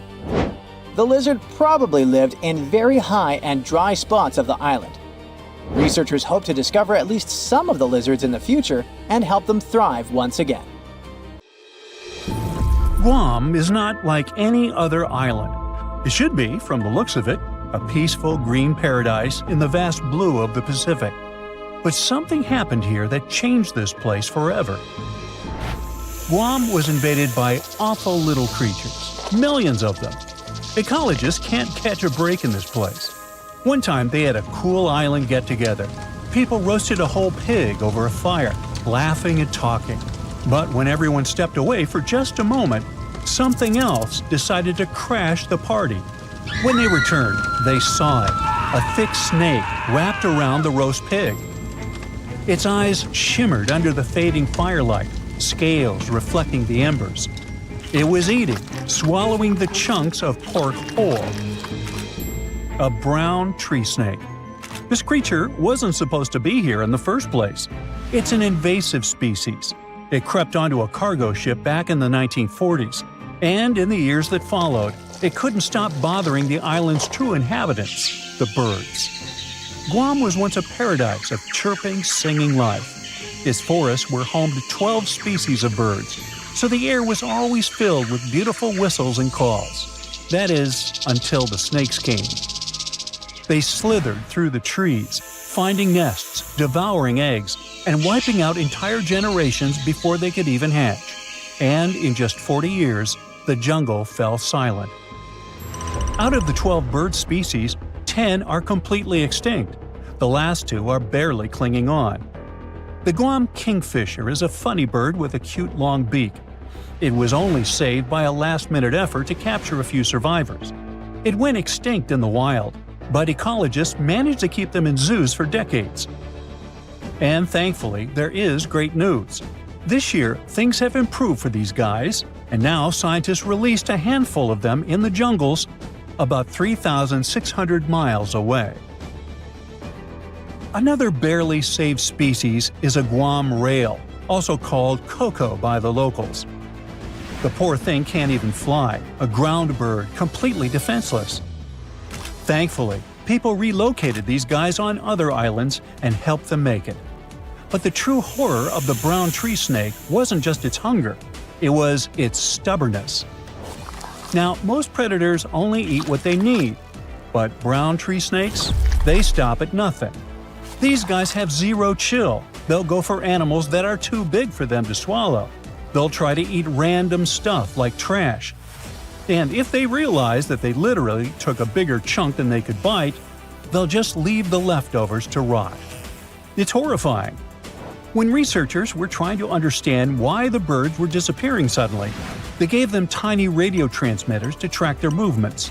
But every time scientists went to check on tagged birds, they kept finding the tracking signals inside the snakes, or in bodies left by the snakes. Oh, and now these snakes have nothing to eat.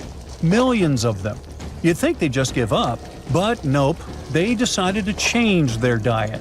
Rats, lizards, garbage, each other. Yep, these guys aren't picky. What's even crazier is that it was just the beginning. Birds aren't just there to sing pretty songs. They eat things like bugs and help keep nature in balance. And when they disappear, you can tell because something starts taking their place. Spiders. Guam's spider population absolutely exploded. The place is drowning in silky webs and creepy little legs. Especially the banana spiders. Giant golden-bellied creatures that build sprawling webs bigger than anything seen on other islands. Or the huntsman spiders, the size of a human hand. Like the name hints, they chase their prey down the island, skittering across the jungle floor, and use fangs to inject venom quickly. Tiny Argyle Road spiders are also lurking among them. These are sneaky little thieves that steal food from their much bigger neighbors. Sometimes they even eat those neighbors. And finally, the tent web spiders, whose webs are like entire cities. They create a single mass of silk where dozens, sometimes hundreds of spiders live together. Some ecologists call them condo webs, like some multi-level apartment complexes. These condo webs stretch from the ground all the way up to the jungle canopy, so the forest starts looking like a Halloween party. You can wrap into these things like a mummy. It became so common that hikers started carrying spider sticks, long branches used to sweep away the webs before they got caught in their faces and clothes. Recently, in 2012, they finally decided to count all these guys. Well, you'd never guess it. From 500 to 730 million eight-legged creatures in the jungle. The island has 40 times more of them than other places nearby, like islands of Rota, Tinian, and Saipan combined. And that's a low estimate, because some webs are not within an arm's reach. And these guys keep evolving too. The banana spiders usually weave something called a stabilimentum. It's a zigzag pattern of thick white silk woven through the web. Though scientists aren't entirely sure why they do it. Maybe it strengthens the web or makes them look bigger or scarier. The strongest theory is that it warns birds. The bright, thick pattern tells them not to fly around here because they'll ruin everything. Oh, but on Guam, you don't have to worry about the birds at all. So now they stop decorating their webs entirely. The worst part is that no one really knows how to fix this. To protect one of the species called the Micronesian starling, ecologists built nest boxes, safe enclosed spaces where the birds could raise their chicks. To make sure snakes couldn't reach them, they installed smooth metal poles beneath called baffles. The idea was simple. The poles were too wide, too slippery. The snakes wouldn't be able to climb them. Well, that was the hope. These brown tree snakes decided to lasso the poles instead of climbing them. One snake, thin as a rope, wrapped itself completely around the metal cylinder, coiling into a loop. Then it began shimmying up the pole. Scientists only discovered this in 2021. They've never seen a snake pull this one before. They literally refuse to leave the birds alone. Humans have tried everything. Trapping them, building barriers, scouring the forest with flashlights at night, setting up fences. But nothing has worked, so far.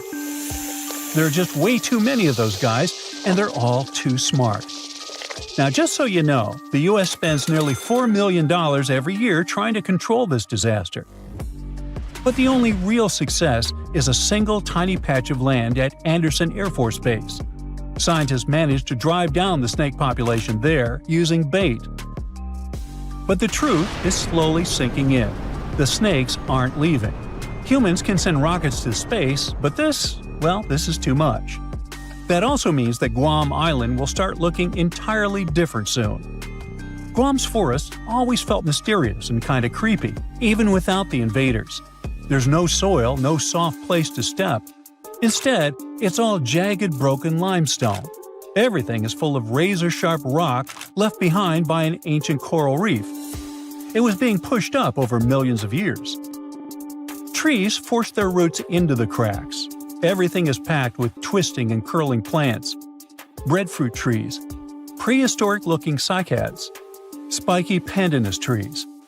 And just as a cherry on top, a typhoon comes ripping through every few years, tearing it all apart. Luckily, plants usually grow back fiercely. Now, walking there is insane. It feels like walking in the sea, though instead of balancing on waves, you're trying not to trip and gash your shins open on the sharp rocks beneath you. You have to think through every step. But now, things are going to get so much worse. 70% of Guam's trees relied on birds to carry their seeds, spreading them far and wide. So, without the help of birds, the trees drop their fruit directly to the ground, where it sits and rots. So nothing grows. Well, perhaps the invaders' rule over Guam may last forever, and soon this place won't be friendly to tourists at all. It may become one of the worst places on Earth, if it isn't already. Your heart is racing. You're running for your life from one of the biggest creatures you've ever seen. A giant reptile on two legs, sprinting right behind you. You hear the sound of a raging river next to you, but decide not to jump in. Thick leaves and bushes keep blocking your path, and you keep getting stuck in the mud. Everything around you is out to get you, and there's nowhere to hide. You spot a hollowed-out tree trunk and crawl inside. Whatever's out there is getting closer and closer.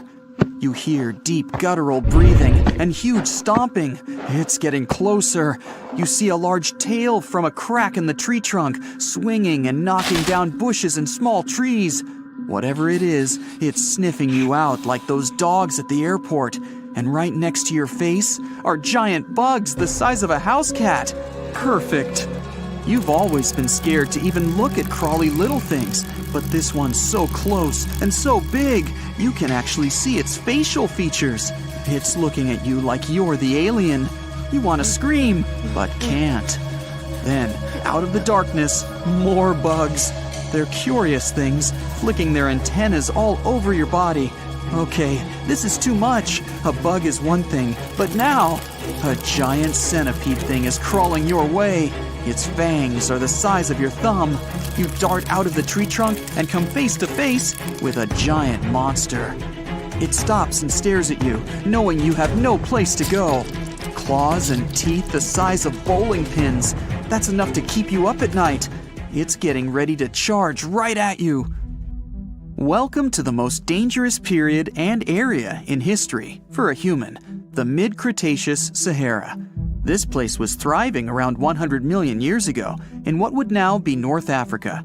Back then, the continents were all arranged differently, and the weather was wild. Extreme storms were pretty common, and temperatures would rise and fall like a Mexican wave at a soccer stadium. Then, sea levels started to rise.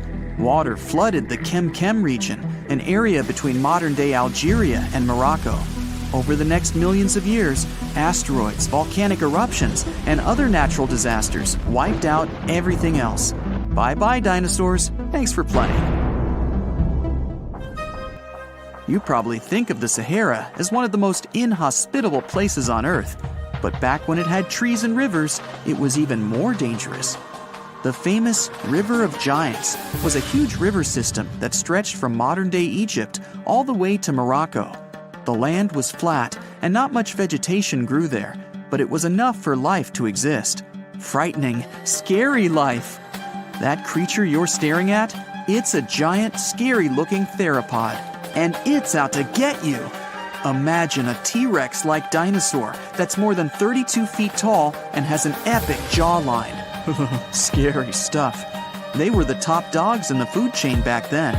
And that's why this place and period in history was so unique.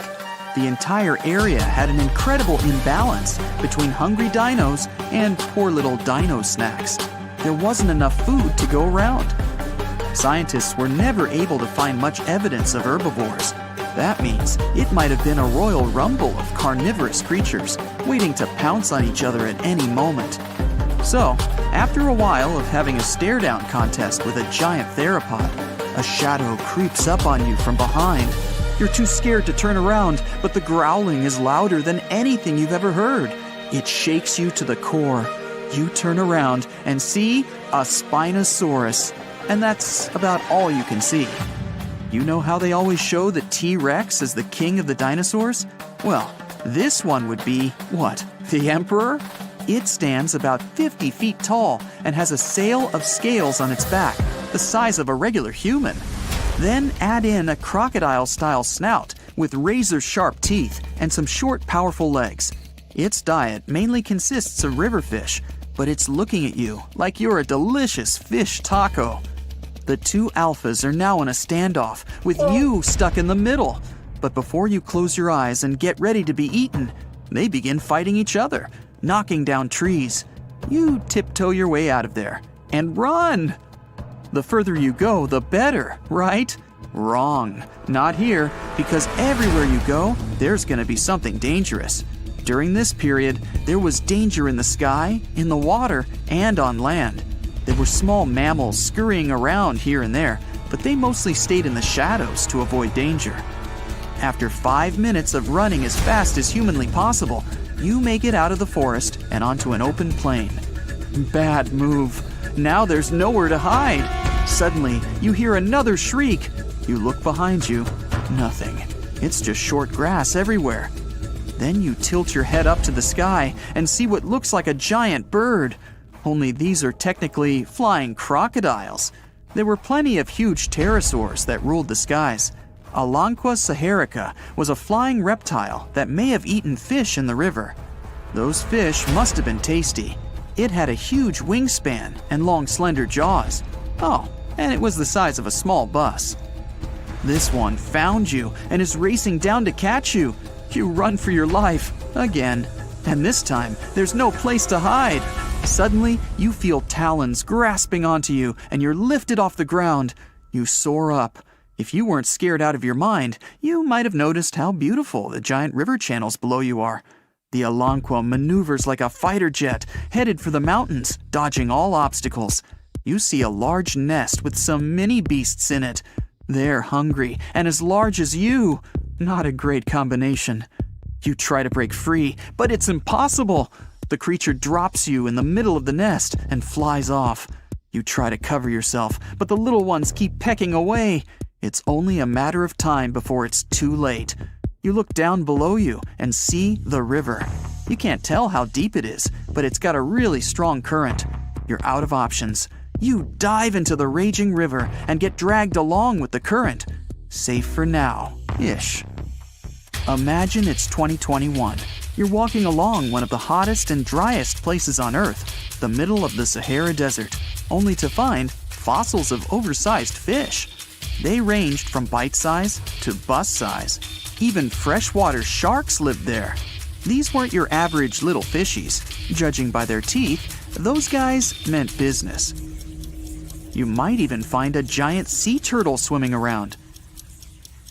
Okay, back to your wacky adventure. Luckily, you wash up on a safe sandy part of the river where you're able to relax. You drink some river water and try to find a safe place to make camp. Every noise you hear makes you jump. You sit down and try to enjoy the calmness of ancient Earth. Just when you feel you can finally catch your breath, you see a Spinosaurus walking along the river on the prowl. You run off and hide under a bush. It passes you by. You're safe. Or not. It turns, shakes the bushes, and sees you. Just then, a large boom scares it away. It's the sound of you jolting awake.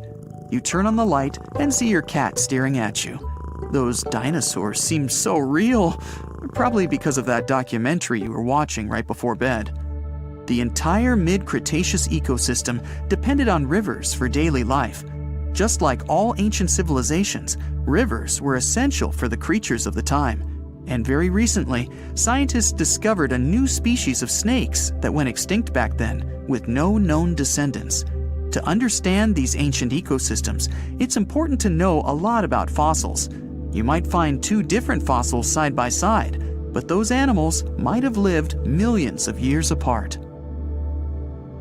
In 2016, two researchers were trekking through the forests of Arunachal Pradesh, India, when they literally stumbled upon this camouflaged beauty hidden in the leaves. A local man pointed out the snake, and they quickly realized it wasn't just any average viper.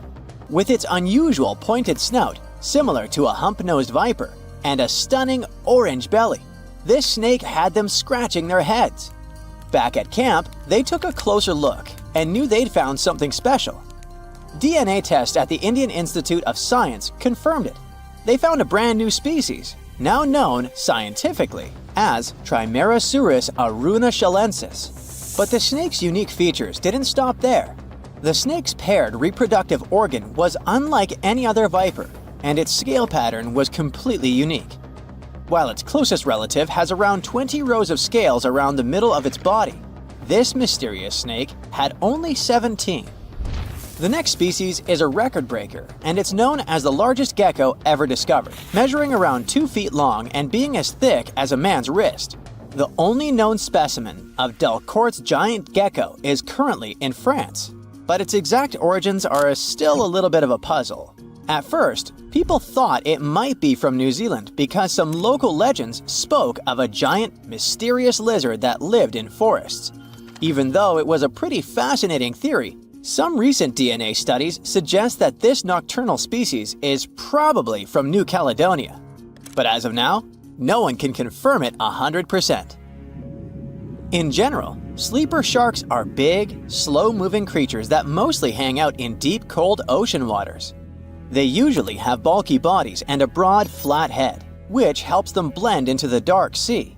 But in 2017, was caught at a fishing harbor and collected from a fish market located in Taiwan, and it didn't look like any of its relatives.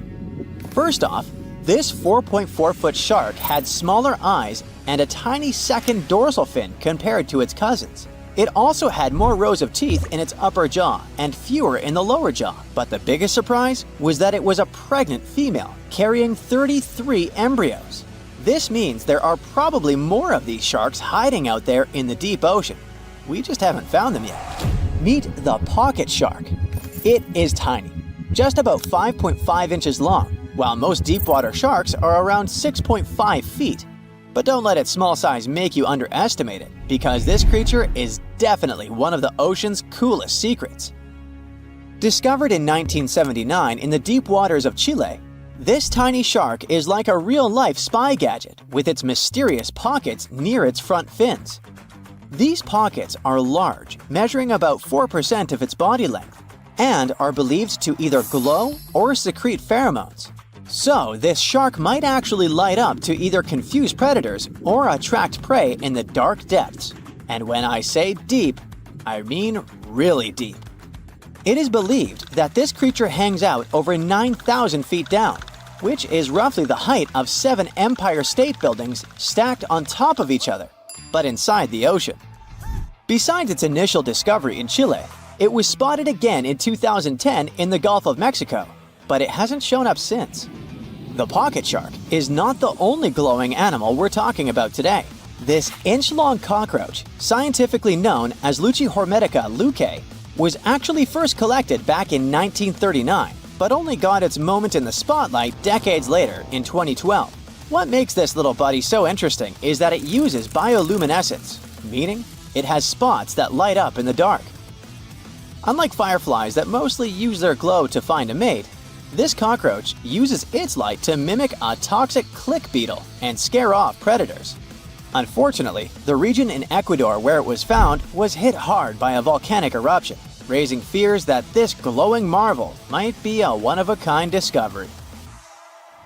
Continuing with tiny creatures, meet Hippocampus minotaur, also known as the bull-necked seahorse. This little seahorse stands out with its wide neck, large head, and small body, which is why it's got the Minotaur nickname. The only known specimens were collected off the coast of Eden, Australia, and no one has ever seen it alive in its natural habitat. So that's why we don't know much about its day-to-day life. Some studies suggest it lives deep underwater, around 325 feet down, which is roughly the equivalent to the height of a 30-story building. It's believed this mysterious seahorse likes to wrap its prehensile tail around corals and might even hide in sand beds. Its yellow-orange color likely helps it blend into coral reefs. So spotting this intriguing creature in the ocean is pretty much like trying to find a needle in a haystack. Next on our list is the Nariño cat. In 1989, a single specimen of this mysterious spotted feline was discovered in Galeras volcano in southern Colombia. This little guy had a short tail with 7 black rings and a black tip, and its fur was absolutely unique, being more reddish than that of its relatives.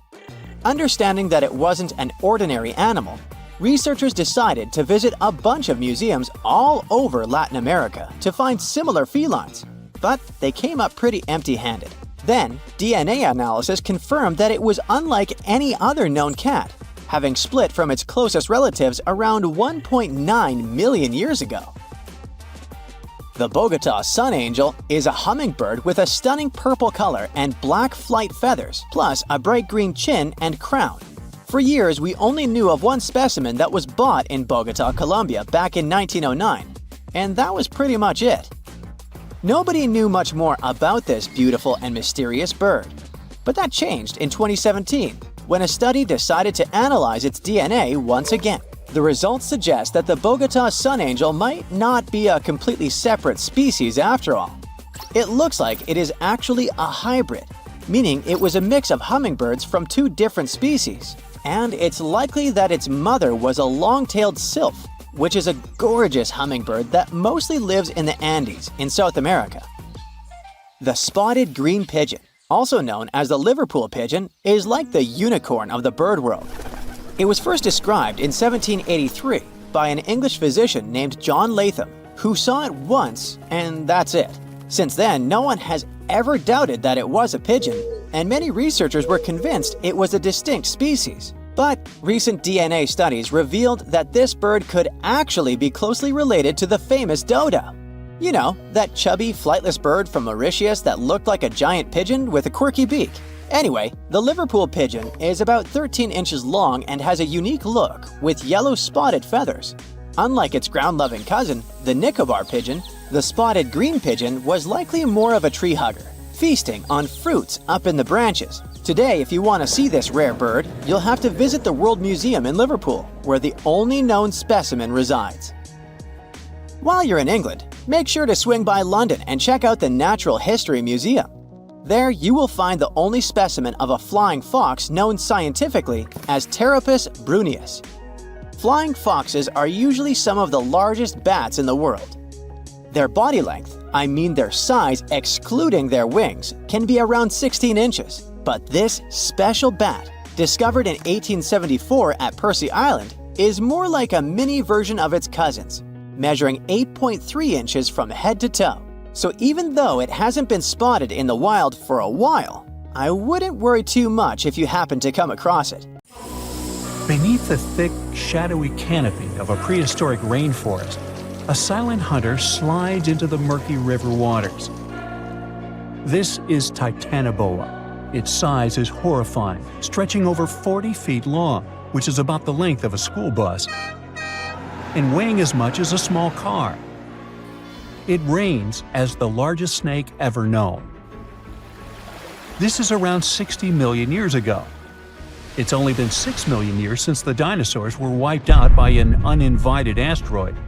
Nature is slowly returning to life, the Paleocene epoch. Titanoboa's home is lush and sweltering.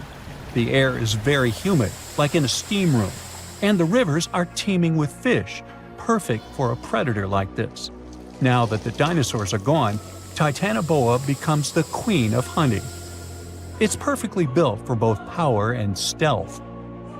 A strong, sturdy spine can hold the snake's massive size while staying smooth and silent. Titanoboa glides through the water like a shadow, barely visible.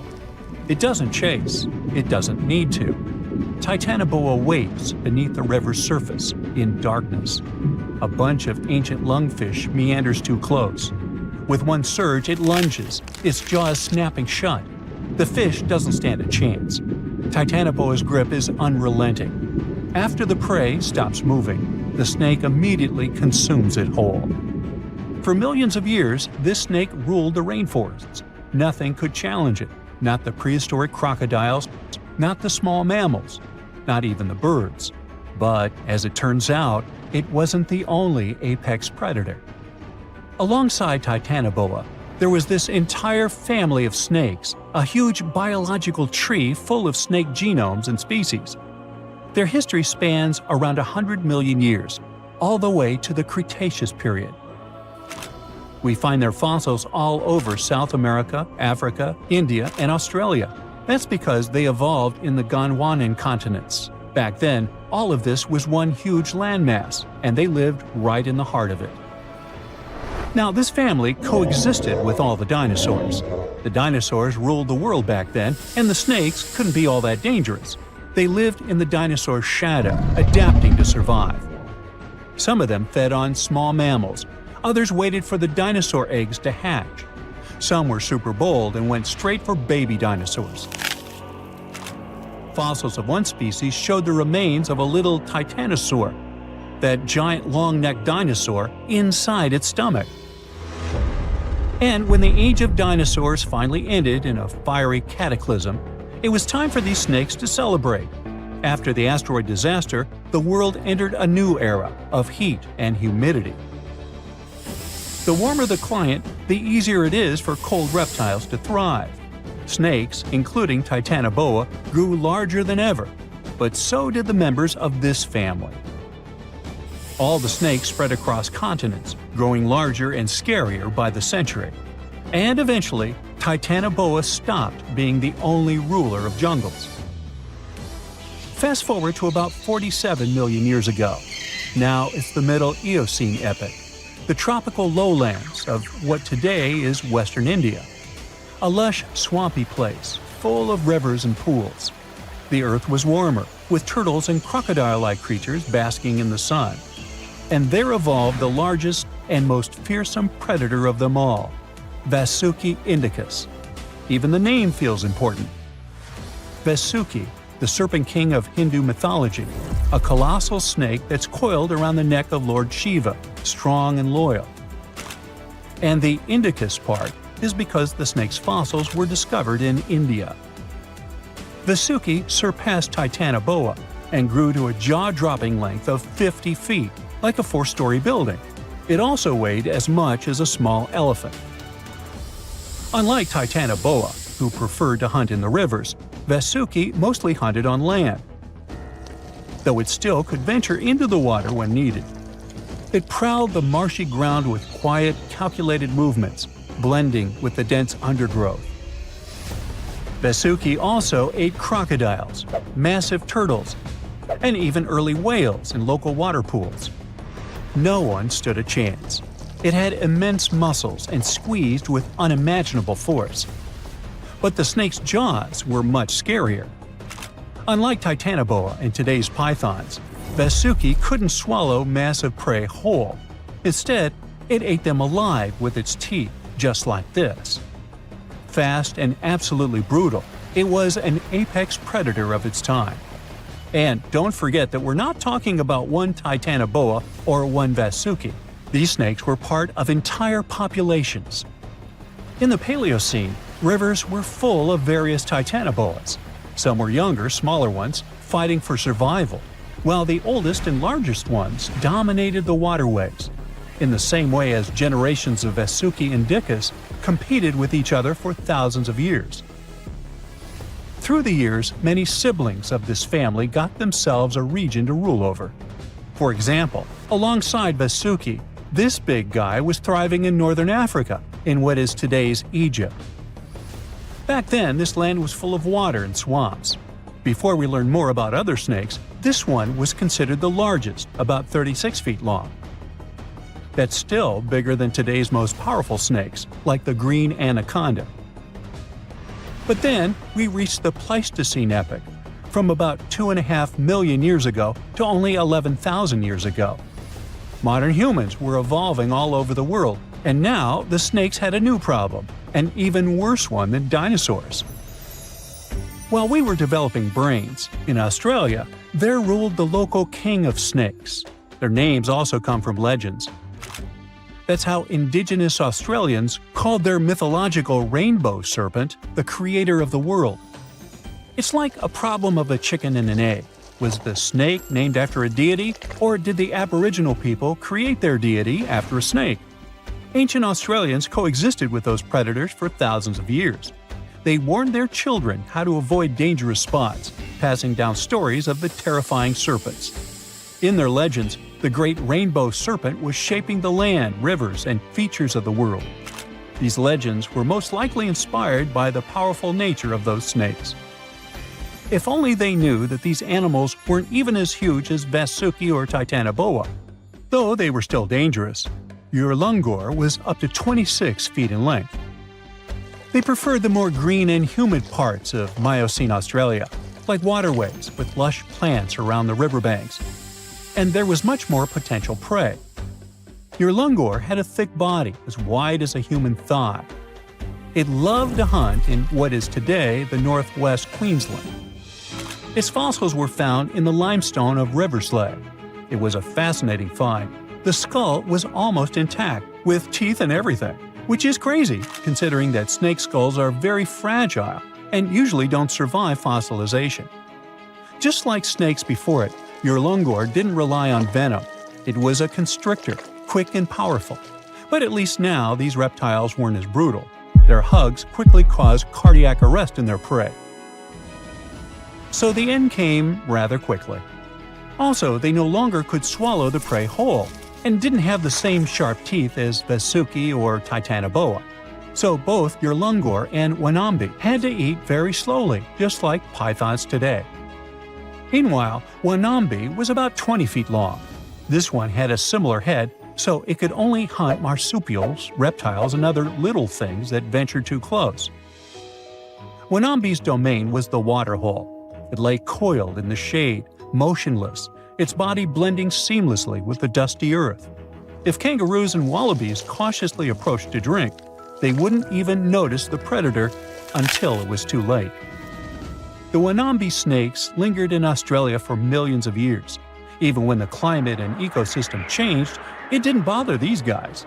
In fact, they thrived in Australia's cooler, drier regions. Yet, even giants fall. Time moved on, the earth cooled even more, and nature began to change. Wanambi managed to last up to around 50,000 years ago, and could have lasted longer if it wasn't for humans. The same Aboriginal Australians who once feared Wanambi eventually spelled the end for the snake. All these years of being the apex predator, only for the little apes to hunt you into extinction. But that's how evolution goes. Eventually, all the giant snakes disappeared, leaving behind only their fossils and stories like this one. There's a place on Earth so dangerous that even the most fearsome creatures of today wouldn't last a moment there. It used to exist in what we now call southeastern Morocco, the land called the Kemkem Beds.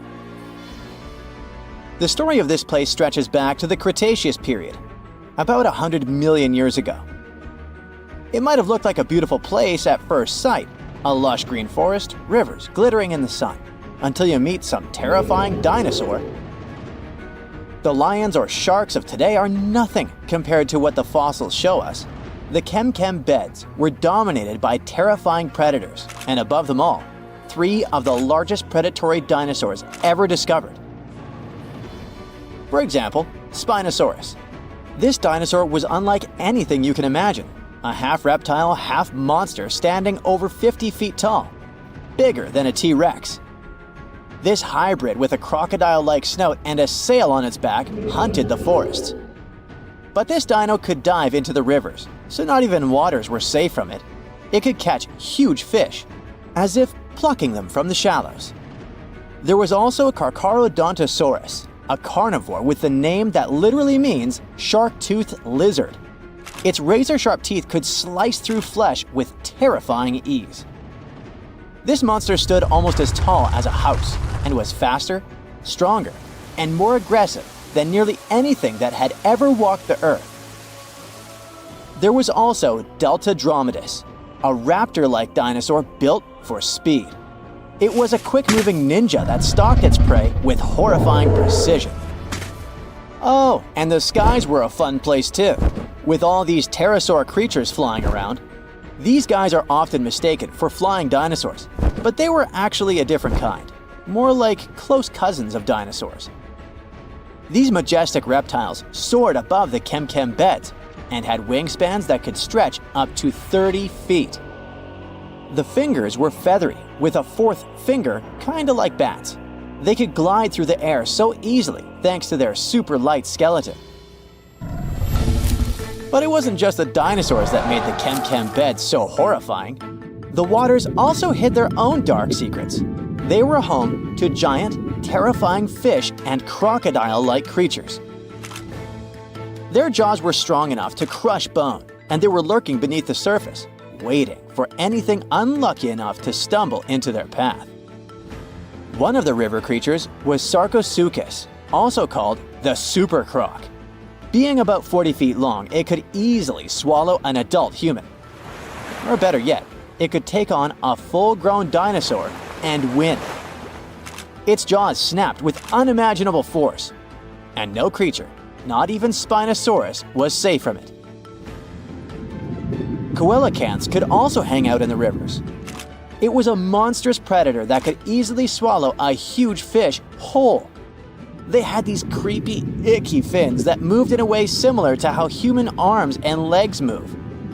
And they could also kind of raise their heads like humans because of a special joint in their skull. Ew. Fun fact, we thought these monsters had gone extinct 60 million years ago, together with dinosaurs. But recently, we rediscovered them living and thriving in the Indian Ocean. Turns out they were just hiding in the deep waters. They probably didn't even notice the dinosaur asteroid or humans at all. Yay? Don't worry, over millions of years, they became basically harmless. They got 4 to 5 times smaller, even though they still weigh about 200 pounds. Just imagine what they were like back in the day. Kem waters were also home to giant lungfish and other creepy aquatic creatures. So you couldn't even drink or take a swim safely without getting bitten by something. Whew, what a place. Even turtles there were the size of cars. Imagine trying to survive in a world where creatures like this are literally everywhere. And I mean everywhere. This place was unique not because huge beasts lived there, but because of the sheer number of predators. You might think, it shouldn't be that easy for all these predators to hang out in one place, right? And you're right. Seems like prey was scarce there. That's even more chilling. All the predators just wandered around, hunting whatever meager life remained. And if there's none, then fighting each other. For years, scientists have wondered why it was the case. Maybe that's just how life was back then. And all corners of Earth were crazy like that.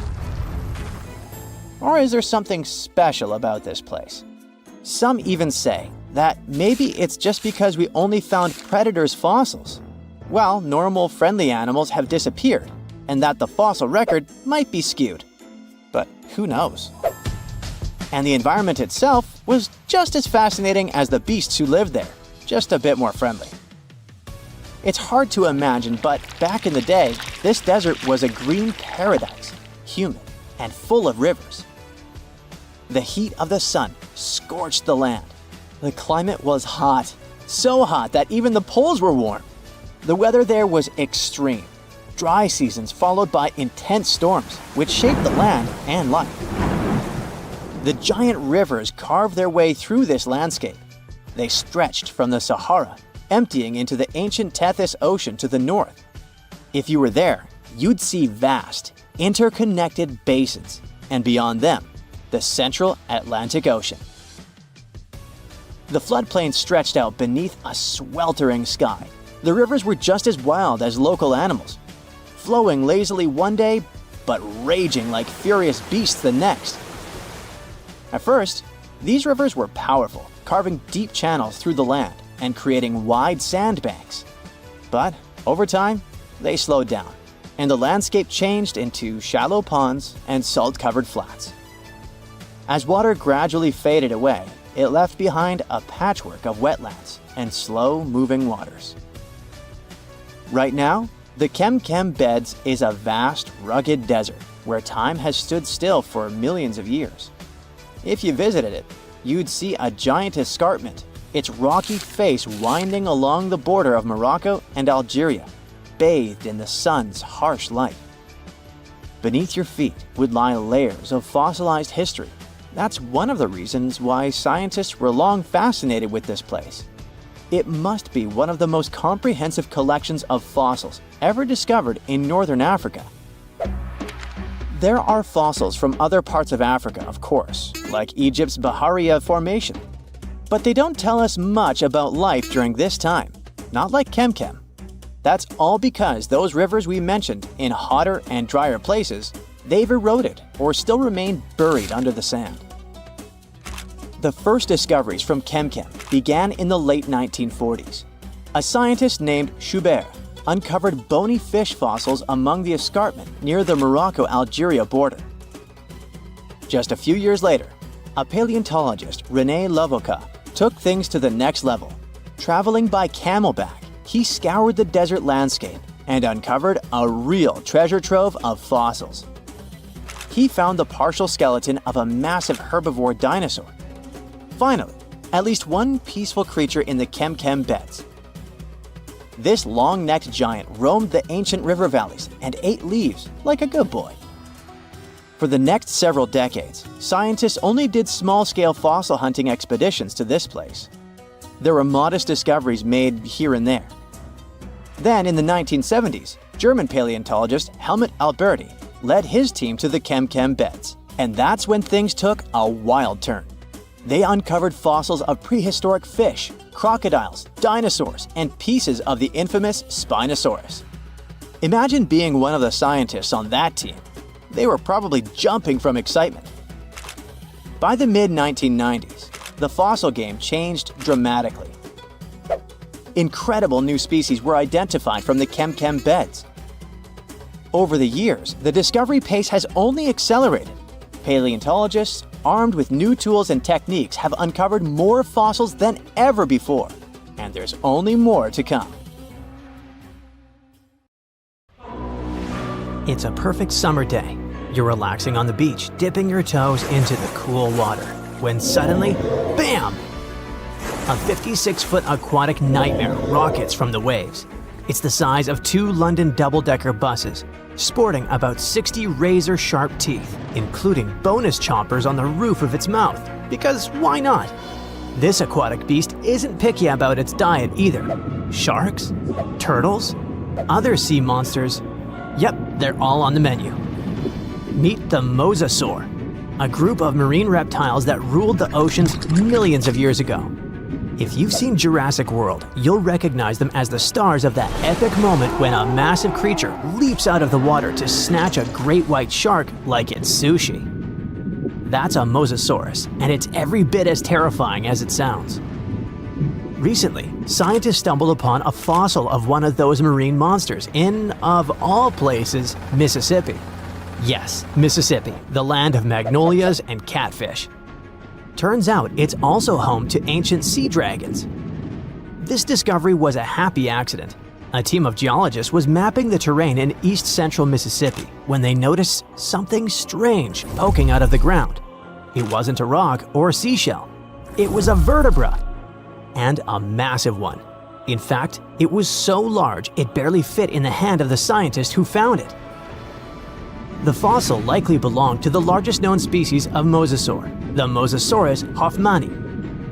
Now, the biggest mosasaur ever found clocked in at a staggering 56 feet long.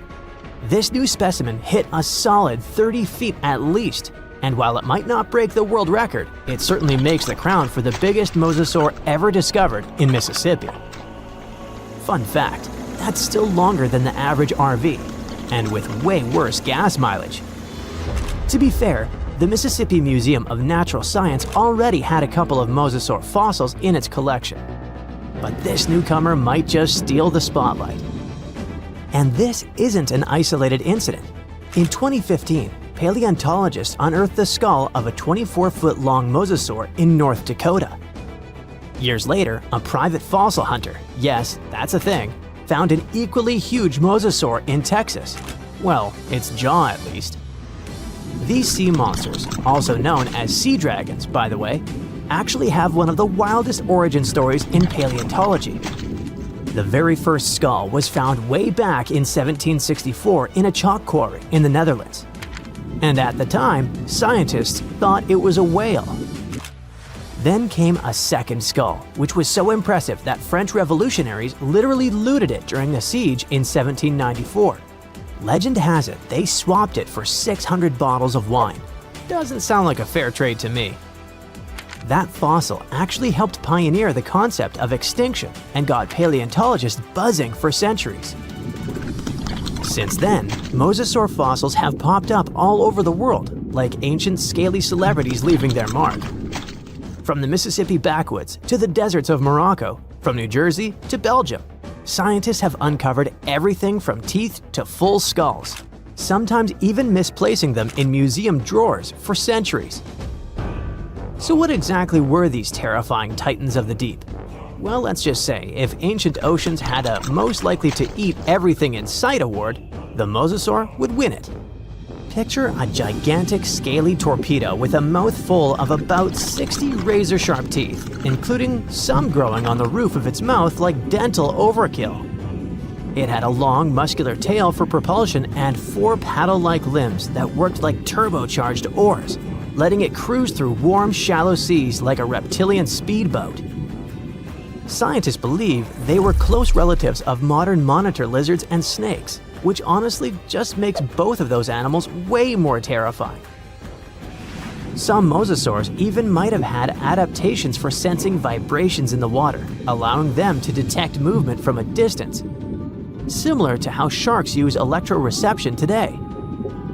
Their eyes were well developed too, giving them sharp vision in the dim ocean depths, a key advantage when hunting fast or elusive prey.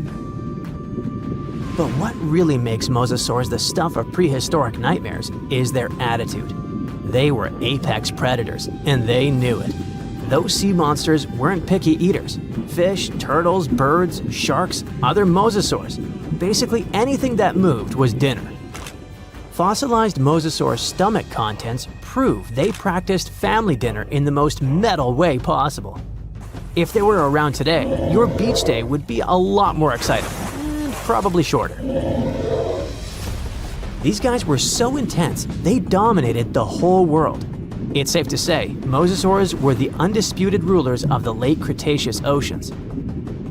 And like today's orcas or great white sharks, they probably used ambush tactics, sneaking up on prey from below before striking with explosive force.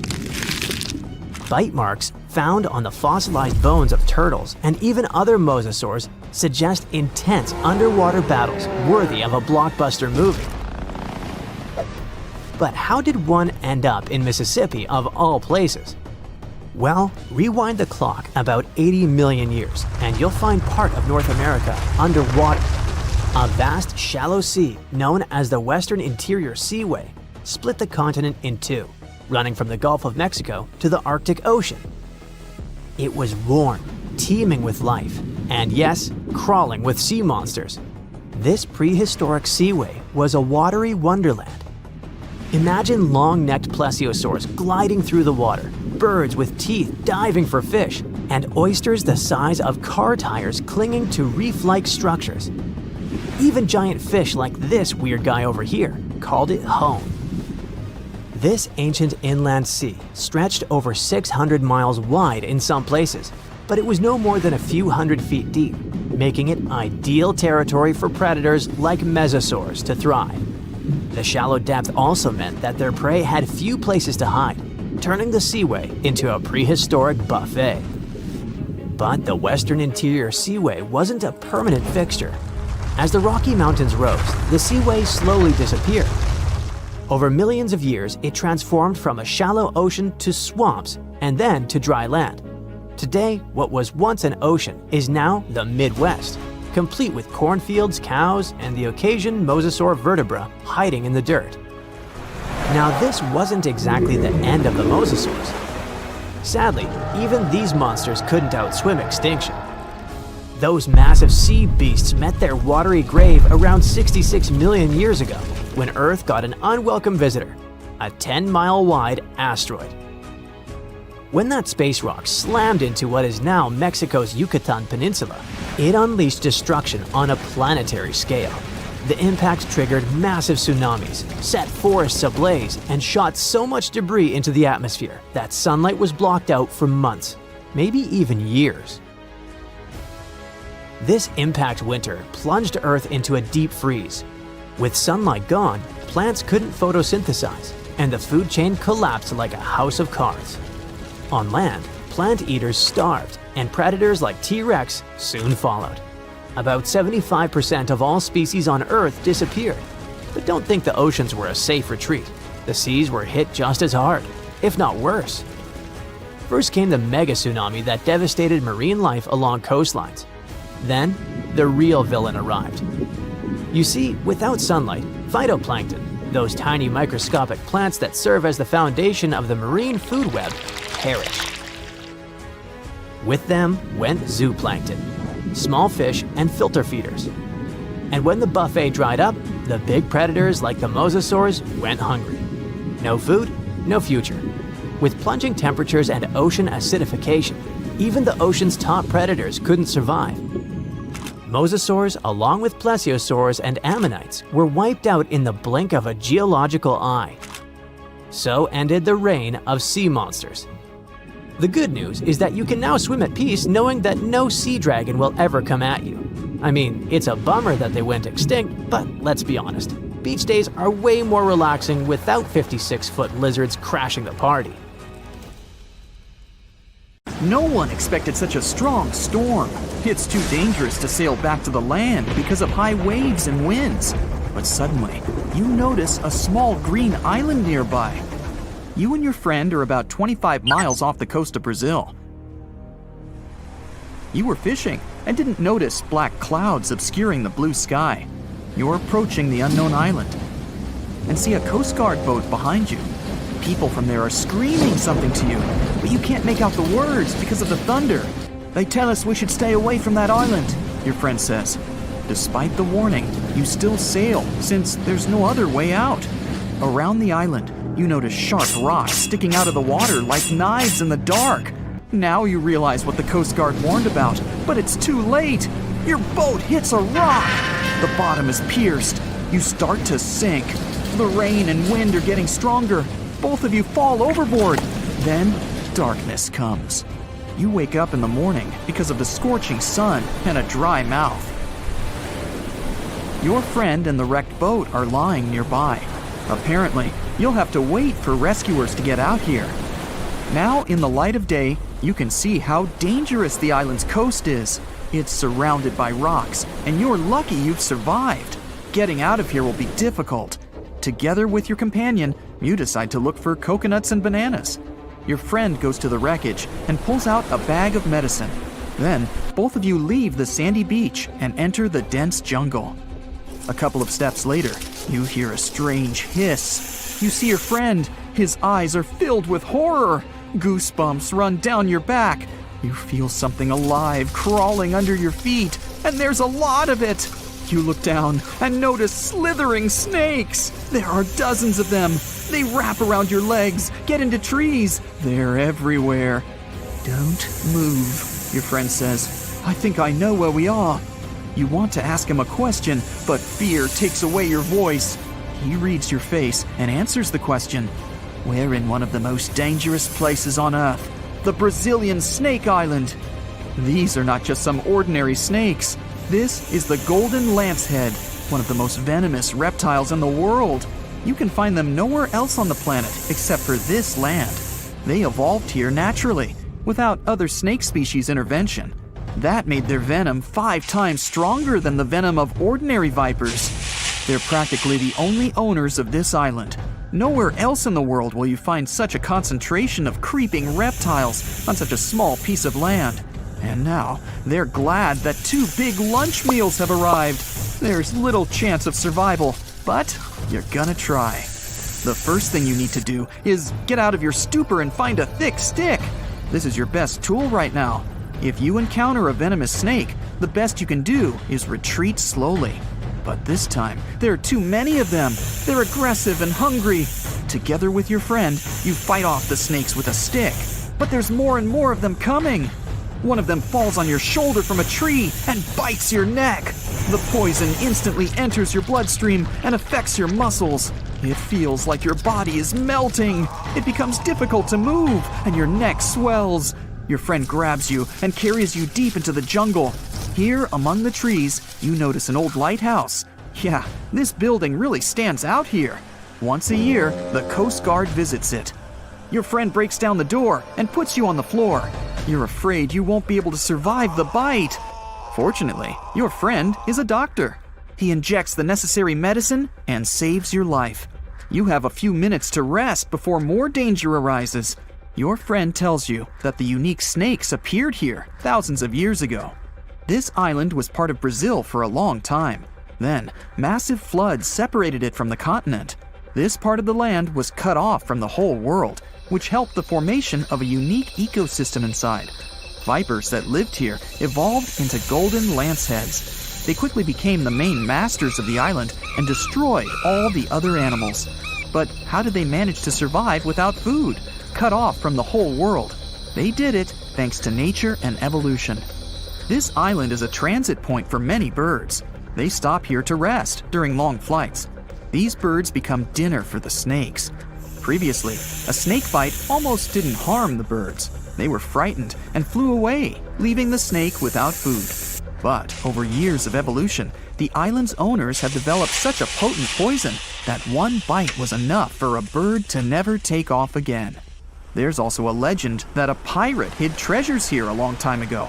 And, so that no one would ever find it, he brought snakes to guard his gold. Of course, there's no chest with coins here, but the island is attractive for modern pirates, even today. Golden lancehead snakes are an expensive commodity, so bad people often visit this place to hunt the reptiles. That's why the Coast Guard is always on duty around the island. People are forbidden to visit this place. And even if someone manages to get past the guards, they will have to face the rocks. Only biologists and scientists have permission to study the local fauna. A necessary condition for a visit is a doctor's presence in the team, so they can save people from the snake's poison. So we have pirates and hordes of poisonous snakes, but there's something else that makes the island even worse. At this moment, you hear rustling all over the building. Thousands of little paws are tapping on the walls and floor. You look around and see lots of giant cockroaches. Some of them are half the size of your palm. They crawl under your clothes. You and your friend scream in fear and run out of the lighthouse. Quickly, you reach the shore and fall into the water. It seems that not a single cockroach is left under your shirt. But that's not all. You hear a strange buzzing sound. You look around and see a dark cloud of flying beetles forming in the sky. It's locusts! Thousands of flying insects are heading in your direction. To avoid a collision, you dive under the water and wait for the cloud to pass by. You go up to the surface and move to the shore. Fortunately, there are almost no snakes here. You and your friend are afraid to approach the jungle and wait for several hours until rescuers arrive. You're nervously painting a pattern on the sand and make a promise that you'll never revisit this place. Finally, you see the lifeguard boat. You're trying to tell them you got here by accident. They believe you and evacuate you from the island. While you're sailing away, you think about what would happen if many poisonous snakes appeared in a village or a small town. It's difficult to imagine what kind of problems people would face. But in fact, there's no need to imagine anything. There is a place on the planet where locals live next to poisonous cobras. but it doesn't create any chaos. A human can live in peace and harmony with reptiles in that village. Welcome to Shetpal village in India. This place has a population of about 2,600, and it's located in the jungle. It's hot here. Locals are friendly and responsive. If you go into one of the houses, you'll see something that seems impossible. The king cobra, whose venom is one of the most dangerous in the world, calmly crawls around furniture and eats eggs and meat that people give. There's even a special corner for the reptile to relax from the scorching sun, drink water, and have a snack. People are happy about the cobra, as if it was a pet. In the village, cobras are everywhere. They come into houses and schools, crawl through the streets, and keep company during dinner. The locals consider them full-fledged residents. They adore them. The snakes are also used to people and don't see them as dangerous. The coolest thing is there has never been a tragic case in the village because of a poisonous bite. There's no